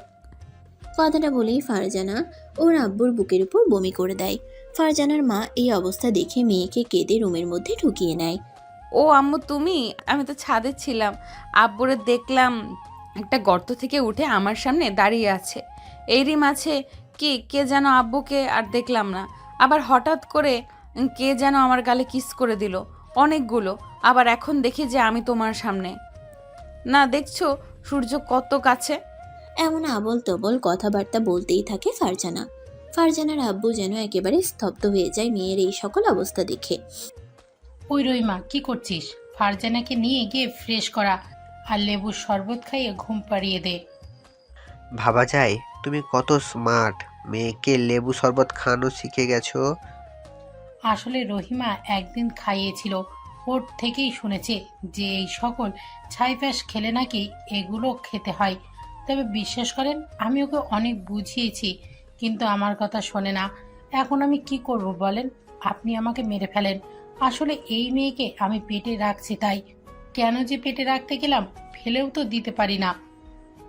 তোমার কষ্টটা বুঝতে পারছি। এই বিষয়গুলো আমাকে আগে থেকে অবগত করানো তোমার উচিত ছিল। আমি রুমে গিয়ে শাওয়ার নিচ্ছি, তুমি আমার ড্রেস বের করে আলমারি থেকে। এত রাতে শাওয়ার নিলে শরীর খারাপ করবে, ঠান্ডা লাগবে। তুমিও গিয়ে তোমার মেয়ের সাথে লেবু পানি খাও। চোখ কি অন্ধ হয়ে গেছে? তোমার মেয়ে বমি করে কি করেছে আমার উপর দেখেছো না? রাগ করো কেন জান? আমি খেয়াল করি নাই। বুড়ো বয়সে ভীমরতি। একজন রাগ করলে আর একজনকে মিষ্টি হতে হয়, না হয় ভালোবাসা জমে না সোনা। লজ্জাহীন মেয়ে মানুষ। কেউ দেখে ফেললে কি বলবে? হাহা। দেখো, হাসাতে তো পারলাম। যাও গোসল করে নাও, আমি আসতেছি। দেখি তোমার গুণবতী মেয়ের কি অবস্থা। ও ভালো কথা, শুভ আসেনি। অফিস থাকতে ফোন দিল যে। চাচা, আমি বেরোচ্ছি। আমি বললাম সাবধানে আয়, কোনো জায়গায় সমস্যা হলে আমাকে কল করবি। কাজে ব্যস্ততা শেষ করে বাসায় এসে ওর কথা মনে নেই, ঘুমিয়ে পড়েছি। না তো, শুভ আসেনি। তোমার মাথা ঠিক আছে? ওর তো এখনো 4-5 ঘন্টা আগে আসার কথা। 7টার সময় পৌঁছাবে। এত রাতেও অচেনা ঢাকা শহরের ছেলেটা কই পড়লো? ওই ঠিকঠাক আছে তো? আমার ফোন কই? তোমার ফোন তো রুমে, তুমি রুমে যাও, আমি আসতেছি। তারপরে ফারজানার মা ফারজানাকে রুমে ঠিকঠাকভাবে রেখে ঘুম পাড়িয়ে তার নিজের রুমে চলে যায়। মনিসুদ্দিন তাড়াহুড়ো করে ফোনটা হাতে নিয়ে দেখে তার ফোনটা বন্ধ। সে খেয়াল করে দেখে ফোনের চার্জ শেষ। কি হলো, ওর খবর পাইছো? আমার ফোন বন্ধ। আমি খেয়ালই করি নাই। আল্লাহ না করুক কি হয়েছে, আল্লাহ ভালো জানে। তোমার ফোন বন্ধ, আমার ফোনে তো কল দিতে পারতো। তোমার নাম্বার তো নেই ওদের কাছে? ফোন চার্জে দিয়ে তুমি তাড়াতাড়ি গোসল করে নাও। হ্যাঁ তাই করি, তাড়াতাড়ি চার্জে লাগাও, না হলে তো ফোনটা খুলবেও না। তোমার ফোন দিয়ে কল দিতেও তো পারবো না, নাম্বার তো মুখস্থ নেই। এরপরে মনীষ চৌধুরী গোসল করে তাড়াতাড়ি করে ফোনটা চার্জ থেকে খুলে ফোনটা ওপেন করতে তার ফোনে তার ভাইয়ের নাম্বার থেকে 81টা কল আসে। তার জন্য মাথায় আকাশ পড়ার মতো অবস্থা। সে তাড়াতাড়ি তার ভাইয়ের নাম্বারই কল ব্যাক করে। তার ভাই জিজ্ঞাসা করে সে ফিরছে কিনা। উপায়ান্তর না পেয়ে মনীষ চৌধুরী বাধ্য হয়ে মিথ্যা বলে যে হ্যাঁ সে পৌঁছেছে, ঠিকঠাক আছে। না হয় তার ভাই এমনিতেই হার্টের রোগী, টেনশন করে আবার উল্টোপাল্টা কিছু হয়ে যাবে এই ভয়ে সে বলে। ফোনে চার্জ না থাকায় দুর্ভাগ্যবশত ফোনটা বন্ধ ছিল। তার মা বাবাও আর কিছুক্ষণ কথাবার্তা বলে তার ছেলেকে দিতে বলে। উত্তরে মনীষ চৌধুরী বলে শুভ নাকি ঘুমাই গেছে। এভাবে অনেকক্ষণ কিছু কথাবার্তা বলে বুঝ দিয়ে সে একটা অবস্থায় বিষয়টা রাখে যাতে তারা টেনশন না করে। কি একটা টেনশন বলতো, কি করব এখন? ছেলেটা এই অচেনা শহরে কি বিপদে না হয়ে পড়লো আল্লাহই জানে। তুমি এক কাজ করো, পুলিশ স্টেশনে একটা ইনফর্ম করো, আর তোমার চেনা জানা আছে তাদের দিয়ে খোঁজ লাগাও। তুমি ঠিক কথা বলছো, দাঁড়াও আমি এক্ষুনি করতেছি। তারপরে সে তার চেনা জানা যত মানুষ আছে তাদেরকে খোঁজা শুরু করে দেয় এবং সবগুলো পুলিশ স্টেশনে ইনফর্ম করে দেয়। তারা তাদের মতো এত রাত্রে খোঁজার কাজ শুরু করে দেয়। আসলে সমাজে পাওয়ারফুল এবং টাকা পয়সাওয়ালাদের কথার অনেক দাম। কোনো কিছু বললে সাথে সাথে থাকার জন্য শুরু হয়ে যায়। আপনার টাকা বা ক্ষমতা নেই, আপনি 1 সপ্তাহ কেন, 1 মাস কেন, 1 বছর বারান্দায় বারান্দায় ঘুরলেও আপনার কথার কেউ 2 আনারও দাম দেবে না। তুমি চিন্তা করো না, দেখো সব ঠিকঠাক হবে। হয়তো যানজটের জন্য একটু দেরি হচ্ছে। তাই বলে এত দেরি? এভাবে তারা দুজন টেনশন করতে থাকে এত রাতে ছেলেটার কি হলো, কেননা শুভর ফোন নাম্বারও বন্ধ। এভাবে টেনশনে টেনশনে রাতটা পার হয়ে যায়। সকাল যায়, দুপুর যায়, বিকাল বেলা। ফারজানা ঘুম থেকে উঠে। কিরে, মুখটা এত ব্যথা ব্যথা লাগে কেন? আর শরীরটা কেমন যেন লাগে। 3:30 বেজে গেছে বিকাল। না দেখি ফ্রিজ খুলে একটা কোল্ড ড্রিঙ্কস নিয়ে আসি, না হয় সকালটাই নষ্ট হয়ে যাবে। ভাবা যায় এই বিকালেও অনেকের সকাল হয়, আবার অনেক মেয়ের ভোর 5:30টায় উঠে থালা বাসন মাজতে হয়, ঘর ঝাড়ু দিতে হয়, বাসার সকল কাজ করতে হয়। তাও দিন শেষে তারা খারাপ প্রমাণিত হয়। এই দুনিয়ার ভিন্ন ভিন্ন নিয়ম, ভিন্ন ভিন্ন রুলস। তবে প্রশান্তির কথা হচ্ছে বিকালে ঘুম থেকে ওঠা মেয়েদের থেকে সকালে ঘুম থেকে ওঠা মেয়েগুলো মানুষ হিসেবে, মানবিক দিক থেকে, এমনকি মৃত্যুর পরবর্তী জীবনে তারা সব ক্ষেত্রে এগিয়ে থাকবে। এই জীবন তো একদম শেষ না, এটা তো শুধু একটা খেলনার মতো গেম প্লে। পিছনে একটা ব্যাটারি লাগিয়ে দেওয়া, যত সময় চার্জ থাকবে আমরা লাফাতে থাকবো। চার্জ শেষ হলে উপরে যিনি বসে আছেন মহান ক্ষমতাশালী আল্লাহ তাআলা, তিনি এক টান মেরে আমাদের নিয়ে চলে যাবে এবং এখানে করা ঘটনাগুলোর সুন্দর করে বিচার করবে। কারোর হবে দিনটা সুন্দরময়, কারোর হবে দিনটা ভয়াবহময়। তবে সকালে ভালো মেয়েগুলো শেষ হাসিটা এই দিন হাসবে। পৃথিবীতে যারা ভালো তাদের কষ্ট থাকবে, এটাই নিয়ম। সেই পৃথিবী থেকে শুরু সেই পৃথিবী শুরু থেকে আছে, এখনো থাকবে, ভবিষ্যতেও থাকবে। কিন্তু দিন শেষে কষ্ট করা মানুষগুলো জিতে যাবে। যাই হোক, গল্পে ফেরা যাক। ফারজানা রুম থেকে বের হয়ে ডাইনিং রুমে ফ্রিজ থেকে কোল্ড ড্রিঙ্ক নিতে যায়। এরই মাঝে কলিং বেল বেজে ওঠে। এই রহিমা খালা, দেখো কে এসেছে, দরজা খুলে দাও। খালা, কই তুমি? কারোর কথার উত্তর না পেয়ে ফারজানা নিজে গিয়ে দরজা খুলে দেয়, কিন্তু দরজা খুলে যা দেখে তার জন্য সে মোটেও প্রস্তুত ছিল না। এই কে আপনি, আর এখানে ঢুকলেন কিভাবে? জি, এটা মনীষ চাচার বাসা না? হ্যাঁ, কিন্তু আপনি কে? এক মিনিট, আপনাকে কেমন চেনা চেনা লাগছে। আমি গ্রাম থেকে আসছি, আমার নাম শুভ, মনীষ চৌধুরী। উনি আমার চাচা হয়, ওনাকে একটু ডেকে দিতে পারবেন? এই ছেলে, তোরে আমি চিনছি। শালা কত বড় সাহস তোর, তুই আমার গালে কিস করে কামড় মেরে দিস। কাল রাতে তুই এই কাজ করছিস, তারা দেখাচ্ছি মজা। কথাটা বলে ফারজানা শুভর গালে কামড় মেরে দেয় এবং ঘাড়ে কামড় মেরে ধরে রাখে। আর শুভ ওরে মা গো, বাবারে গেলাম রে, বাঁচাও বাঁচাও। চিৎকার শুনে উপর থেকে ফারজানার বাবা মা নেমে আসে এবং কাজের মেয়ে আশেপাশে সবাই জড়ো হয়ে যায়। মনীষ চৌধুরী এসে শুভকে দেখে খুশিতে আত্মহারা হয়ে যায়, চিৎকার করে ওঠে। শুভ বাবা, তুই ঠিক আছিস? ঠিক আছিস তুই?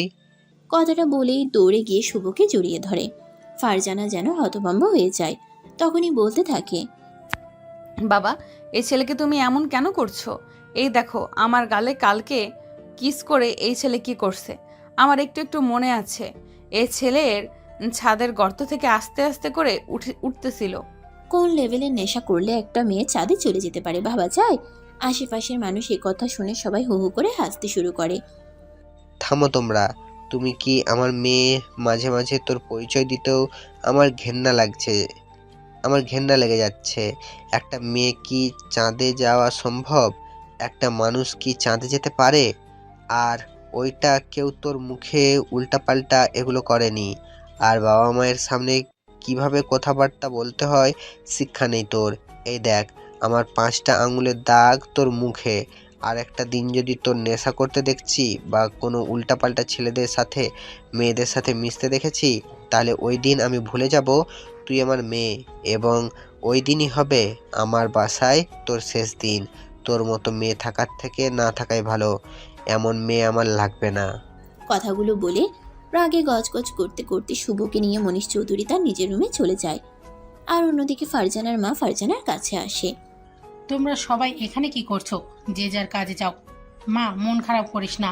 আসলে তোর বাবা তোকে কতটা ভালোবাসে তুই জানিস, কিন্তু তুই যেভাবে চলাফেরা করিস আমার মুখ থাকে না। তোকে নিয়ে তোর বাবার সঙ্গে কথা বলবো, তোর সাপোর্ট নেব, একটা জিনিস বোঝাবো। এই ছেলেটা কে? আরে, এইটা তোর বড় চাচার ছেলে শুভ। ছোটবেলায় তো যখন দাদার বাসায় যাইতি অনেকবার দেখেছিস। দাদার বাসায় গেলে তো সারাদিন ওর পেছনে পেছনে থাকতি, একসাথে খেলা করতিস। এত বলার পরেও তো একজন আরেকজনের থেকে আলাদা হতি না। ওই সকল অতীতের ভুলভাল কথাবার্তা বাদ দাও। এখানে কি করে? ও এখন থেকে এখানেই থাকবে। ও এবার দেশের সর্বোচ্চ রেজাল্ট করেছে। এই তো নটর ডেমন কলেজে ভর্তি হবে। তোর বাবাও তো সম্ভবত তোকে ওখানেই ভর্তি করাবে। ওর মতো ফকিরের বাচ্চা এই কলেজে পড়ার টাকা পয়সা কিভাবে পাবে? হতে পারে একটু মেধা আছে, তাই বলে আমি যেখানে পড়ি এর মতো ফকির সেখানে পড়বে আর এখানে থাকবে? মানে আমি বেঁচে থাকতে ওরে জীবনেও এখানে থাকতে দিব না। আজকে একদিন আসতে না আসতেই আব্বু আমাকে এইভাবে অপমান করলো, আমাকে নিজের মেয়ে বলে অস্বীকার করলো, এতগুলো মানুষের মাঝে এইভাবে বকা দিল, এতগুলো কথা বলল শুধু ওর জন্য। ওকে আমি এখানে জীবনেও থাকতে দিব না। তুমি সোজা আব্বুকে গিয়ে বলবা ও যেন এখানে না থাকে, আর এটাই আমার শেষ কথা। আমি এসব ব্যাপারে কিছু বলতে পারবো না, তুই পারলে গিয়ে বল। আর যদি তুই ভালো হতিস, এভাবে চলাফেরা না করতি, তাহলে ব্যাপারটা অন্যরকম হতো। কথাটা বলে ফারজানার আম্মু রাগে গজগজ করতে করতে চলে গেল উপরে। আর ফারজানাও রাগে গজগজ করতে করতে ফ্রিজে গিয়ে 500 মিলিগ্রামের একটা মজুর বোতল নিয়ে নিজের রুমে চলে যায়। গিয়ে দরজা আটকে দেয় এবং একটা সিগারেট ধরায়। সে এক হাতে সিগারেট, অন্য হাতে মোজো খাচ্ছে আর আগে দাও দাও করে জ্বলতেছে। অন্যদিকে শুভকে ফারজানার আব্বু নিজের রুমে নিয়ে যায়। একটু পরে ফারজানার আম্মু চলে আসে। শুভ আন্টি আঙ্কেলকে পায়ে হাত দিয়ে সালাম করে। এই ঘটনাতে তারা দুজনে অনেকটা খুশি হয়ে যায় এবং শুভ নরম সুরে খুব ভদ্রভাবে তাদের আপনি আপনি করে সম্মান দিয়ে কথা বলতেছে। এইসব ঘটনা দেখে ফারজানার আম্মুর মনটা একটু আগে ভার থাকলেও মুহূর্তেই গলে পানি হয়ে যায়। আসলে এই সুন্দর ব্যবহার এবং কথাবার্তা দিয়ে সবকিছুই জয় করা সম্ভব। তারপরে ফারজানার আম্মু শুভকে হালকা কিছু খেতে দেয়, তারপরে শুভকে একটা রুম দেখিয়ে দেয়। বাবা, তোমার আঙ্কেল এত সময় অনেক টেনশনে ছিল, রাত থেকে এই পর্যন্ত ঠিকঠাক বসেও নি। তোমার নাম্বার বন্ধ, খোঁজ খবর পাওয়া যাচ্ছে না। তিনি পুলিশে এমনকি সব জায়গায় তোমাকে খোঁজ খবর নিতে বলেছে। উনি এখন একটু তোমার সাথে কথা কম বলল।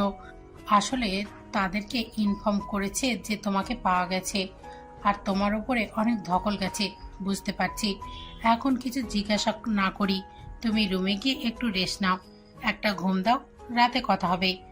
যাক, এখন তো টেনশন মুক্ত হলাম। এত সময় তোমার আঙ্কেলের অবস্থা অনেক খারাপ ছিল। আমরা বুঝতে পারছি যে আসার সময় তোমার সাথে কোনো খারাপ কিছু হয়েছে, না হয় এত সময় লাগতো না। এখন এসব ব্যাপার নিয়ে ভাবার দরকার নেই, একটা ঘুম দাও, এসব ব্যাপারে পরে কথা হবে। আর এখন থেকে এই রুমটা তোমার। আচ্ছা চাচি, ঠিক আছে, তাহলে আমি একটু ঘুমাই। আমার রাত থেকে এখনো ঘুম হয়নি। কথাটা বলেই শুভ নিজের রুমে গিয়ে রুমটা দেখে অনেক অবাক হয়। এমন সে তার জীবনে কখনো দেখেনি। সবকিছু যেন ঝকঝক করতেছে। আশেপাশে জিনিসগুলো সে দেখে বুঝতে পারলো যে অনেক দামি জিনিস। সে ব্যাগটা নিয়ে আস্তে করে টাইলসের ফ্লোরের উপরে কোনায় রেখে দিল হেলান দিয়ে এবং বিছানে গিয়ে শুয়ে পড়ল ঘুমানোর উদ্দেশ্য নিয়ে। কিন্তু সে কেমন অস্বস্তি ফিল করতে লাগলো। এত নরম বিছানায় কি শোয়া যায়? আমার গ্রামের বিছানাটা কত শান্তি ছিল, কেমন যেন লাগে। আর সেই ফারজানার কি অবস্থা, কত মিষ্টি মেয়ে, আজকে কেমন হয়ে গেছে? ওইটা কি সত্যি ফারজানা? কী সব হচ্ছে? শুভ ওই রকম শুয়ে হাজারো চিন্তা ভাবনা করতে লাগলো। এভাবে দেখতে দেখতে বিকাল গড়িয়ে রাত প্রায় 11টা ছুঁই ছুঁই অবস্থা। হুট করে, এই শুভ, হ্যাঁ চাচা বলেন। তুই তো আমাকে কালকে রাত থেকে যে পরিমাণ টেনশনে রাখছিস, তোর মধ্যে কি কোনো সাধারণ জ্ঞান আছে? আসতে দেরি হবে, ফোনে তো একবার জানাতে পারতি। আসলে চাচা, আপনাকে যে ফোন করব, আপনার নাম্বার আমার মুখস্থ ছিল না। কেন, তোর মোবাইল থেকে কল করতি, আহামরি কোনো ক্ষতি তো হতো না। আসলে বাস থেকে নামার পরে আমি মোবাইলটা হারিয়ে ফেলি। একটা মানুষ আমাকে একটা টাকার নোট দেখতে দেই ভালো কিনা, কিন্তু যখন আমি ওই টাকাটা কাছ থেকে দেখতে যাই আমার আর কিছু মনে নেই। জ্ঞান ফিরে দেখি আমার কাছে যা কিছু ছিল প্রায় সব কিছু নিয়ে গেছে। ওহো, আমার সন্দেহ হয় ঠিক হয়েছে। আল্লাহর কাছে অশেষ রহমত যাতে ভালোই ভালোই আসতে পেরেছিস। তবে তো তোর রাতে আসার কথা, তাই বলে এত দেরি? চাচা, আমি কাল রাত্রে চলে আসতাম, কিন্তু যখন মাঝরাতে ওই 3 রাস্তার মোড় আছে না, ওখানে এসে আর চিনতে পারতেছিলাম না। তাই জিজ্ঞাসা করার মতো কাউকে পাচ্ছি না। ওখানে দাঁড়িয়েছিলাম, হুট করে অনেকগুলো ছেলে আর বোনকে দেখলাম। তারা আমাকে ডাক দিল। আমার এখানে আসার কারণ জিজ্ঞাসা করলো। তাদেরকে আমি সমস্ত কিছু খুলে বললাম। তারা আমাকে বলল যে আমি নাকি ভুল জায়গায় এসেছি। তারা আমাকে একটা ঠিকানা দেখিয়ে দেয়। আমি ওই ঠিকানায় হাঁটতে শুরু করি। হাঁটতে হাঁটতে প্রায় সকাল হওয়ার উপক্রম, কিন্তু ওখানে গিয়ে সবাইকে জিজ্ঞেস করে কিছু পাইনি। এমনিতে সারাদিন বাসে ছিলাম, তার উপর কিছু খাওয়া দাওয়া হয়নি। তারপরে এত কিছু নিজের সাথে ঘটে গেছে। কখনো তো এমন হয়নি আমার সাথে। শরীর এবং মনটা দুটোই দুর্বল ছিল। ওই জায়গায় মাথা ঘুরে পড়ে যাই। পাশে ট্রাফিক পুলিশ আমাকে ধরে এবং একটা জায়গায় বসায়। ওনারা কিছু সময় পরে আমার মুখে পানি ছিটিয়ে জ্ঞান ফেরায়। আমার কাছে সমস্ত ঘটনা শোনার ইচ্ছা করে। আমি আপনার নাম বললাম এবং আমার সাথে ঘটে যাওয়া সমস্ত ঘটনা খুলে বললাম। তারা অনেক আশ্চর্য হলো, বলল যে তুমি তো তাদের বাসার একদম কাছ থেকে রাত্রে এখানে ফিরে আসছো। তোমাকে সে জায়গা থেকে সে মানুষগুলো ভুল রাস্তা দেখাইছে, ওখান থেকে 2 মিনিট ডানে হাঁটলেই পেয়ে যেতে। আসলেই এই জামানার মানুষ কত খারাপ। এত রাত্রে একটা মানুষ বিপদগ্রস্ত, কিন্তু তারা তাকে ভুল রাস্তা দেখাতে ব্যস্ত। এখানেই নাকি তারা শান্তি পায়। অবিশ্বাস্য ব্যাপার। তুমি চিন্তা করো না বাবা, তোমার শরীর মনে হচ্ছে অনেক দুর্বল। এখানে একটু রেস্ট নাও। আমরা তাদের বাসা চিনি। তিনি দেশের বিখ্যাত বিজনেসম্যান, কেই বা না চেনে তার কথা। তুমি একটু খাওয়া দাওয়া করো এখানে। এত সকালে তো দোকানপাট খুলে নাই। তুমি বিস্কিট আর আপাতত পানি খাও। একটু পরে একটু ভারী খাবার খেয়ে একটু রেস্ট নিও এখানে। তারপরে আমরা গিয়ে তোমাকে ওই তোমার চাচার বাসায় রেখে আসবো। আর মানুষ বলে পুলিশ নাকি এত খারাপ হয়। আমিও তো পুলিশকে ঘৃণা করতাম। বাস্তবতার কাছে তো কোনো কিছু মিল খাচ্ছে না। আসলে কোটা আন্দোলনের পরে কি পুলিশ এত পরিবর্তন, নাকি আগেই এমন ছিল? তবে এমন বন্ধুসুলভ আইন শৃঙ্খলা বাহিনী তো আমরা এতদিন চাইতাম। গ্রামের মানুষের কথাবার্তার সাথে তো কোনো মিল নাই। আসলে পুলিশ বর্তমান মানুষের বন্ধু। এরই মাঝে সামনের থেকে পুলিশ অফিসার আমাকে ডাকতেছে। আমি যেন ভাবনাতে এক অন্য জগতে হারিয়ে গেছি। তখনই এই ছেলে এইভাবে কি ভাবো? ভাবতেছি, স্যার গ্রামের মানুষ পুলিশ নিয়ে কত খারাপ কথাবার্তা বলে, কিন্তু বাস্তবতা আপনার এত ভালো, আমাদের বিপদের বন্ধু আপনারা। তাই ভাবতেছি মানুষের মনে পুলিশ নিয়ে কত খারাপ চিন্তা ভাবনা। শোনো বাবা, পুলিশ সবসময় জনগণের বন্ধু ছিল, আছে এবং থাকবে। পৃথিবীতে একটা জায়গায় সব কিছুই ভালো হয় না। কিছু পরিমাণ ভালো, কিছু পরিমাণ খারাপ। আমাদের পুলিশ ডিপার্টমেন্টেও কিছু খারাপ আছে। তাদের জন্য মানুষ আজকে পুরোপুরি একটা নেগেটিভ থিঙ্কিংয়ের মধ্যে আবদ্ধ। এরপরে তো রাজনীতি কর্মীরা আছে। রাজনীতির নেতারা তাদের নিজের ইচ্ছামতো এই ভয় ওই ভয় দেখে পুলিশকে ব্যবহার করে। ভয় দেখাতে না পারলে টাকার লোভ দেখায়, আর এই টাকার কাছে বিক্রি হয়ে যায়। তাই বলে পুলিশ ডিপার্টমেন্টের সবাই খারাপ না। 40 থেকে 50% পুলিশ অফিসার আছে, তারা নিষ্ঠার সাথে নিজের জীবন বাজি রেখে কাজ করে। সত্যি স্যার, আপনাদের প্রতি স্যালুট। এরপর এভাবে দেখতে দেখতে সকাল গড়িয়ে দুপুর হয়ে যায়। এর মাঝে আমি হালকা কিছু খাবার খেয়ে নিই। বিকাল 3টার দিকে পুলিশ অফিসার একটা সিএনজি ঠিক করে দেয়, অ্যাড্রেস দেয় এবং বাসার সামনে নামিয়ে যেতে বলে। ভাড়াটা তিনি দিয়ে দেয়। আমার কাছে ভাড়া দেওয়ার মতো কিছু ছিল না, কেননা ইতিমধ্যে আমি সব কিছু হারিয়ে ফেলেছি। আবার চোখগুলো কেমন যেন ভেজা ভেজা অবস্থা হয়ে যায়। এরই মাঝে সিএনজি মামা আমাকে নিয়ে বাসার সামনে নামিয়ে দেয়। তারপরে তো সব কিছু চাচা আপনি জানেন। বাবা, তোর সাথে এত কিছু ঘটে গেল আর আমি কিছু জানলাম না। আচ্ছা, ভালো কথা। বোন মানে কার কথা বলছিস? চাচা, আমি আসার সময় যে মেয়েটা আমাকে থাপ্পড় মারলো না, চিৎকার আরও কত কিছু করলো, চাচির কথা শুনে তো মনে হলো ওইটা আমার বোন ফারজানা। আমার যতটুকু মনে পড়ে ওই ছেলেদের সাথে তাকেও রাত্রে আমি দেখছিলাম। তবে দেখে মনে হচ্ছিল তার শরীরটা অনেক খারাপ, কেমন কথা বলতে পারছিল না। কথাটা শুনে মনীষ চৌধুরীর রাগের মাত্রা যেন 100তে 100 হয়ে যায়। সে কোনো কথা না বলে চুপচাপ রুম থেকে বের হয়ে যায়, সোজা তার মেয়ের রুমে চলে যায়। এখানে কি করতে আসছো তুমি? কালকে রাতে শুভকে ভুল রাস্তা কেন দেখিয়েছিস? ওই মোড় থেকে তারপরে ঘটে যাওয়া সমস্ত ঘটনা আমি তারে বললাম। এই দেখো, এইসব পেঁচাল ভালো লাগতেছে না, মেজাজটা খারাপ করো না। যদিও আমার যতটুকু মনে পড়ে আমি কিছু বলিনি, তবে ওরা যা করছে ঠিকই করছে। ওর মতো ছোট লোক তোরে আজ আমি মেরে ফেলবো। মনীষ চৌধুরী ঠাস ঠাস করে মারতে থাকে তার মেয়েকে। অনেকগুলো চড় মেরে যে রুমের পাশে রাখা একটা ঝাড়ু নিয়ে মারতে যাবে, তখনই চিল্লাচিল্লি শুনে শুভ এবং বাসার সবাই রুমে জড়ো হয়ে যায়। আমার বাবা একটা অচেনা ছেলের জন্য আমার গায়ে এভাবে মারলে, তোমার মেয়েকে এভাবে মারতে তোমার কষ্ট হলো না? আমি মরে যাব। ফারজানা এভাবে চিল্লাচিল্লি করতে লাগলো। তোকে না যতগুলো ওকে ভুল রাস্তা দেখানোর মারছি, তার থেকে বেশি মারলাম নেশা করে এত রাতে। এগুলো ছেলেদের সাথে বাড়িতে আসার জন্য এই শিক্ষা আমি তোকে দিয়েছি। তোর আজ আমি মেরেই ফেলবো। কথাটা বলে যেই ছুটে মারতে যাবে তখনই শুভ এর মাঝে এসে তাকে ধরে ফেলে। চাচা, আপনি পাগল হয়ে গেছেন? বোনকে এভাবে মারছেন কেন? ছোট মানুষ একটু ভুল করে ফেলছে, আমি কিছু মনে করিনি। প্লিজ, আমার খারাপ লাগতেছে। আপনি প্লিজ এখন চলেন আমার সাথে। এমন হাজারো কথা বলে শুভ মনীষ চৌধুরীকে ধরে তার নিজের রুমে রেখে আসে।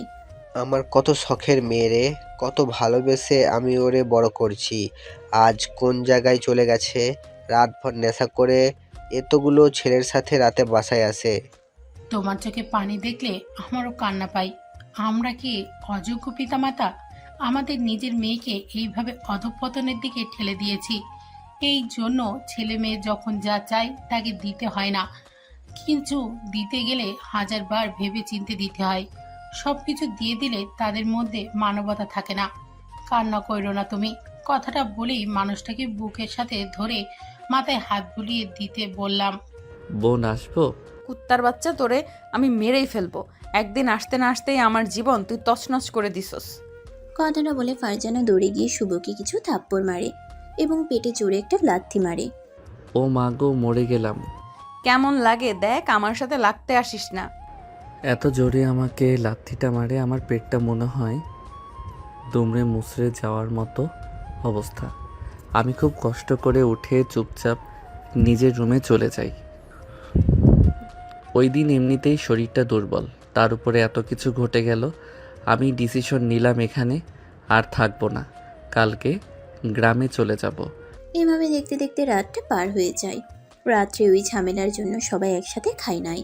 সকালবেলা এই ছোট স্যার ওঠেন, ম্যাডাম আর বড় স্যার খেতে ডাকছি আপনাকে। আমি তার কথা শুনে ঘুম থেকে উঠলাম। ঘড়ির দিকে তাকিয়ে দেখলাম যে সকাল 8:30। অনেকটা অবাক হলাম, এত সময় তো আমি ঘুমাই না। যেই হোক, আমি তাকে বললাম, আমাকে ছোট স্যার কেন ডাকেন? ওমা, আমি কামের বেটি, আপনি স্যার। আরে কী সব কথাবার্তা বলেন? আপনার বয়সী একটা বাসায় মা আছে আমার, আপনি আমাকে নাম ধরে ডাকতে পারেন। আপনি অনেক ভালো মানুষ। বড় স্যার আর ম্যাডাম বসে আছে ডাইনিং রুমে, আমি গেলাম, তাড়াতাড়ি আসেন। আমি উঠে হালকা ফ্রেশ হয়ে নিচে নেমে আসছি। এসে ডাইনিং রুমে দেখি টেবিল ভরা হাজার রকম খাবার সাজানো। এত খাবার এক জায়গায় দেখে হতবাক হয়ে গেলাম। 3-4 জন মানুষ কি এত খাবার খেতে পারে? আর অন্য দিকের মানুষ একটুখানি খাবারের জন্য কতটা কষ্ট করে। এটাই হয়তো পৃথিবী, এটাই হয়তো তার নিয়ম। আমি চুপচাপ গিয়ে একটা চেয়ারে বসে পড়লাম। কিরে, রাতে সব ঘটনার জন্য মন খারাপ? ও তেমন কোনো ব্যাপার না। হ্যাঁ বাবা, যা হয়ে গেছে তা তো হয়ে গেছে, মন খারাপ করো না, খাবার খেয়ে নাও। না মানে চাচি, আমি কিছু মনে করিনি। আসলে আমি চাচ্ছিলাম যে আমি গ্রামে ফিরে যাব। শহরের এই সকল নিয়মের সাথে আমি মানিয়ে উঠতে পারবো না। আমার জন্য গ্রামই ঠিক আছে। গ্রামে কোনো একটা কলেজে পড়ালেখা করব। গ্রামের অশিক্ষিত গাইয়া ছোট লোকের জন্য শহর না। খাইতে খাইতে ফারজানা এই কথাগুলো বলতে থাকলো আস্তে আস্তে।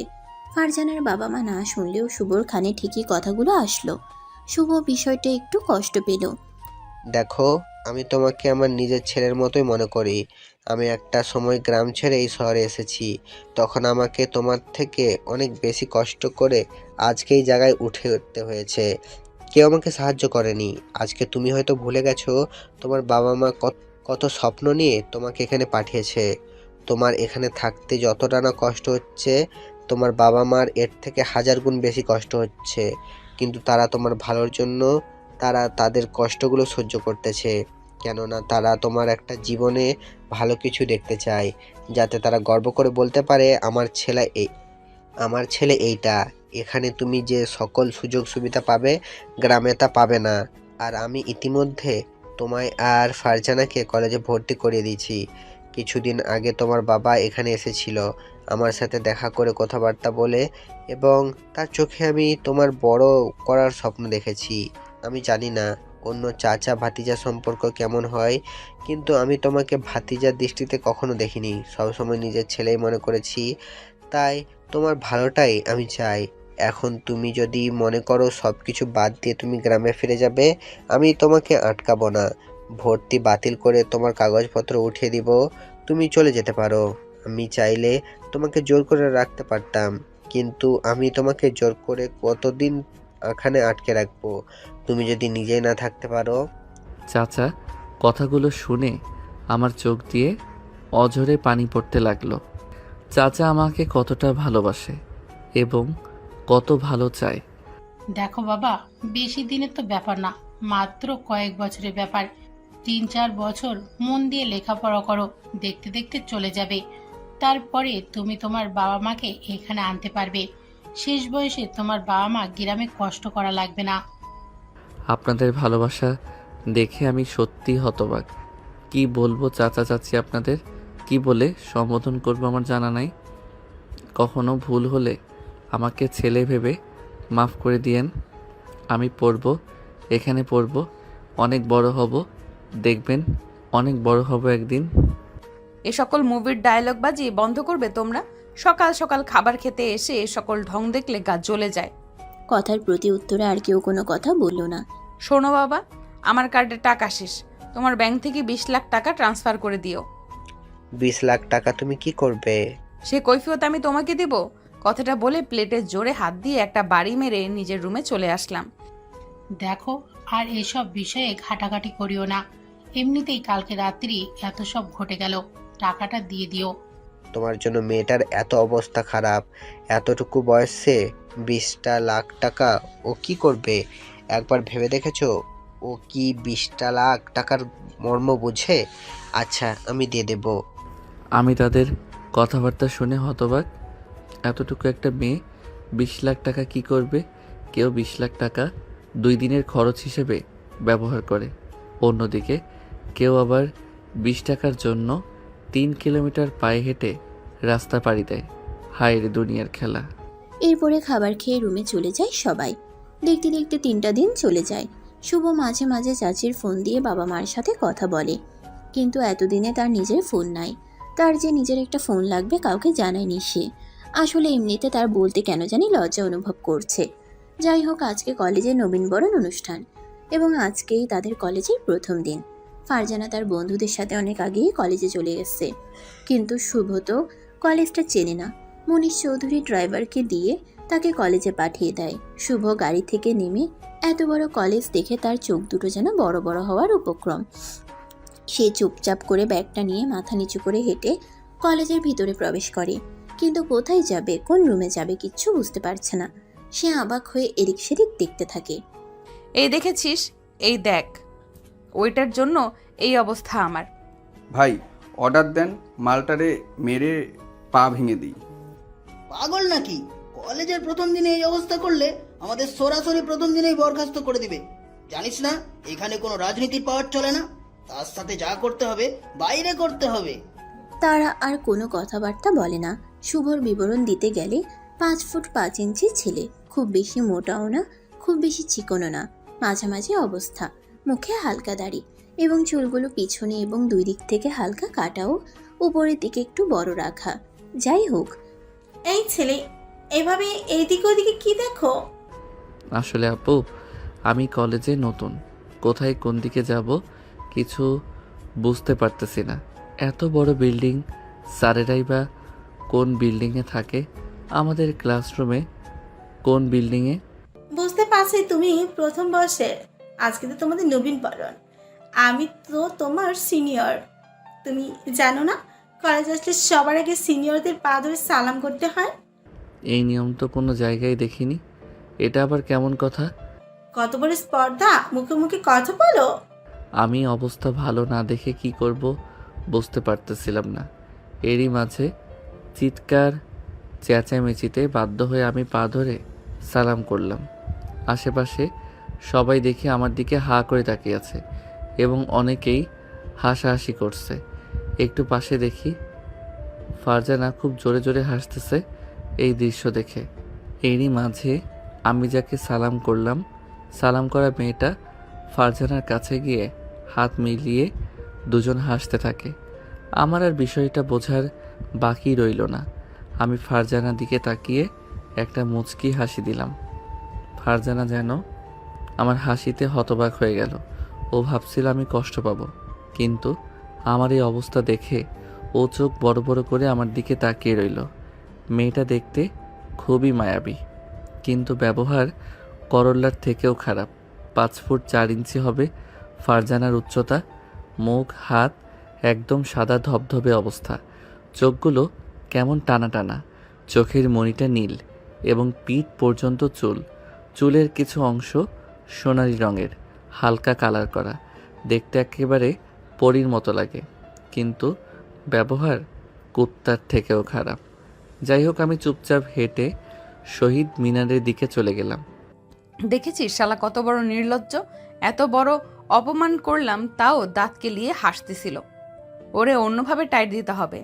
তুই যা ভালো বুঝিস। চল, শুরু হয়ে যাচ্ছে ক্লাস প্রোগ্রাম। আমার মনে হয় কি দোস্ত, ওর মতো ফকিনি এখানে পড়ার সুযোগ কিভাবে পায়? তোর বাপ মনে হয় টাকা দিয়ে ভর্তি করাইছে।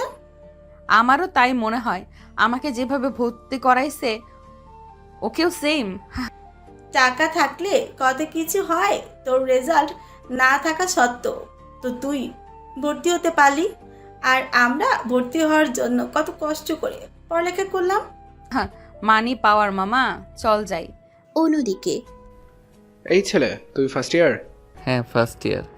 আমিও তো। চলো ক্লাসে যাই। আচ্ছা। তোমার নামটা তো জানা হলো না। আমার নাম শুভ, তোমার? আমার নাম সিফাত রেজাউন, তুমি সিফাত বলে ডাকতে পারো। ঠিক আছে। যেহেতু আমরা দুজনেই নতুন এই কলেজে, আমারও তো তেমন কোনো বন্ধু নেই। তোমাকে দূর থেকে দেখে মনে হলো তুমি নরম এবং ভদ্র। আমিও চুপচাপ থাকতে ভালোবাসি। আমার সাথে তোমার যাবে। আজ থেকে আমরা বন্ধু। হ্যাঁ, বন্ধু হওয়াই যায়। ক্লাসটা কোন দিকে আমাদের? আমি চিনি, আসো আমার সাথে। আমাদের ক্লাসটা 2য় তলায়, তবে আজকে প্রোগ্রামের জন্য গ্রাউন্ড ফ্লোর অনুষ্ঠান হবে। ও আচ্ছা, তাহলে চলো যাই। তারপরে সিফাত আর শুভ একসাথে ক্লাসে যায়। গিয়ে ক্লাসের মাঝামাঝি একটা বেঞ্চে দুজনে বসে। এক লাইনে মেয়ে, অন্য লাইনে ছেলে। আসসালামু আলাইকুম। কি অবস্থা বাচ্চারা, কেমন আছো? আমার বিষয়ে অনেকে জানো, আবার জানো না। আমি হলাম তোমাদের কলেজের অধ্যাপক বা প্রিন্সিপাল। তোমাদের ব্যাপারে আজকে কিছু গাইডলাইন দেব। আমাদের কলেজের প্রত্যেকটা টিচার অত্যন্ত বিনয়ী এবং সাহায্যকারী। তোমরা যে কোনো সমস্যাতে যে কোনো স্যার বা ম্যাডামের সাথে নির্দ্বিধায় যোগাযোগ করবে। কোনো ভয় পাওয়ার কোনো কারণ নেই। এবং আমার সামনে তোমরা যারা বসে আছো সবাই অত্যন্ত মেধাবী, এ বিষয়ে বলার অবকাশ থাকে না। মনে রাখবে, ভবিষ্যতে এখান থেকেই কেউ বুয়েটে যাবে, কেউ ঢাকা বিশ্ববিদ্যালয়ে যাবে এবং বিভিন্ন বড় বড় প্রতিষ্ঠানে যাবে। এবং আজ থেকে 10 বছর পরে গিয়ে দেখা যাবে তোমরা এদেশের প্রতিনিধিত্ব করছো। এবং শুরু থেকে এটাই হয়ে আসতেছে কলেজে। এটা বাংলাদেশের প্রথম সারির টপ 1 নম্বর কলেজ। বাংলাদেশের র্যাঙ্কিংয়ে প্রথম কলেজ হিসাবে তোমাদেরও কিছু দায়িত্ব আছে। এই ধারাবাহিকতা বজায় রাখা তোমাদের দায়িত্ব এবং তোমাদের যথেষ্ট পরিমাণে গাইড করা আমাদের দায়িত্ব। আর একটা কথা মনে রাখবে, এই কলেজের র্যাগিং বা রাজনীতি সম্পূর্ণ নিষিদ্ধ। কেউ যদি কখনো কাউকে র্যাগিং বা রাজনীতির প্রভাব খাটাও, তাকে বহিষ্কার করতে আমি 30 মিনিটও সময় নিব না। আমি দেখব না তুমি কোন ব্যাকগ্রাউন্ড থেকে এসেছো। আমি শুধু তোমার অপরাধ দেখব। এবং শুরু থেকে এটাই করে এসেছি বলে আজকে আমাদের কলেজের এত সুনাম। তাই সবার সাথে সবাই ভদ্রভাবে ব্যবহার করবে, ভদ্রভাবে থাকবে। আর আজকে গর্বের সাথে বলতে হচ্ছে, এবার বাংলাদেশের 8টা বোর্ড থেকে টপ 3 জন করে আমরা এখানে ডেকে নিব। যারা বাংলাদেশের 8টি বোর্ডের, তবে 8টি বোর্ডের টপ 3 জন করে আমরা না পেলেও আমাদের কাছে টপ 10 জনের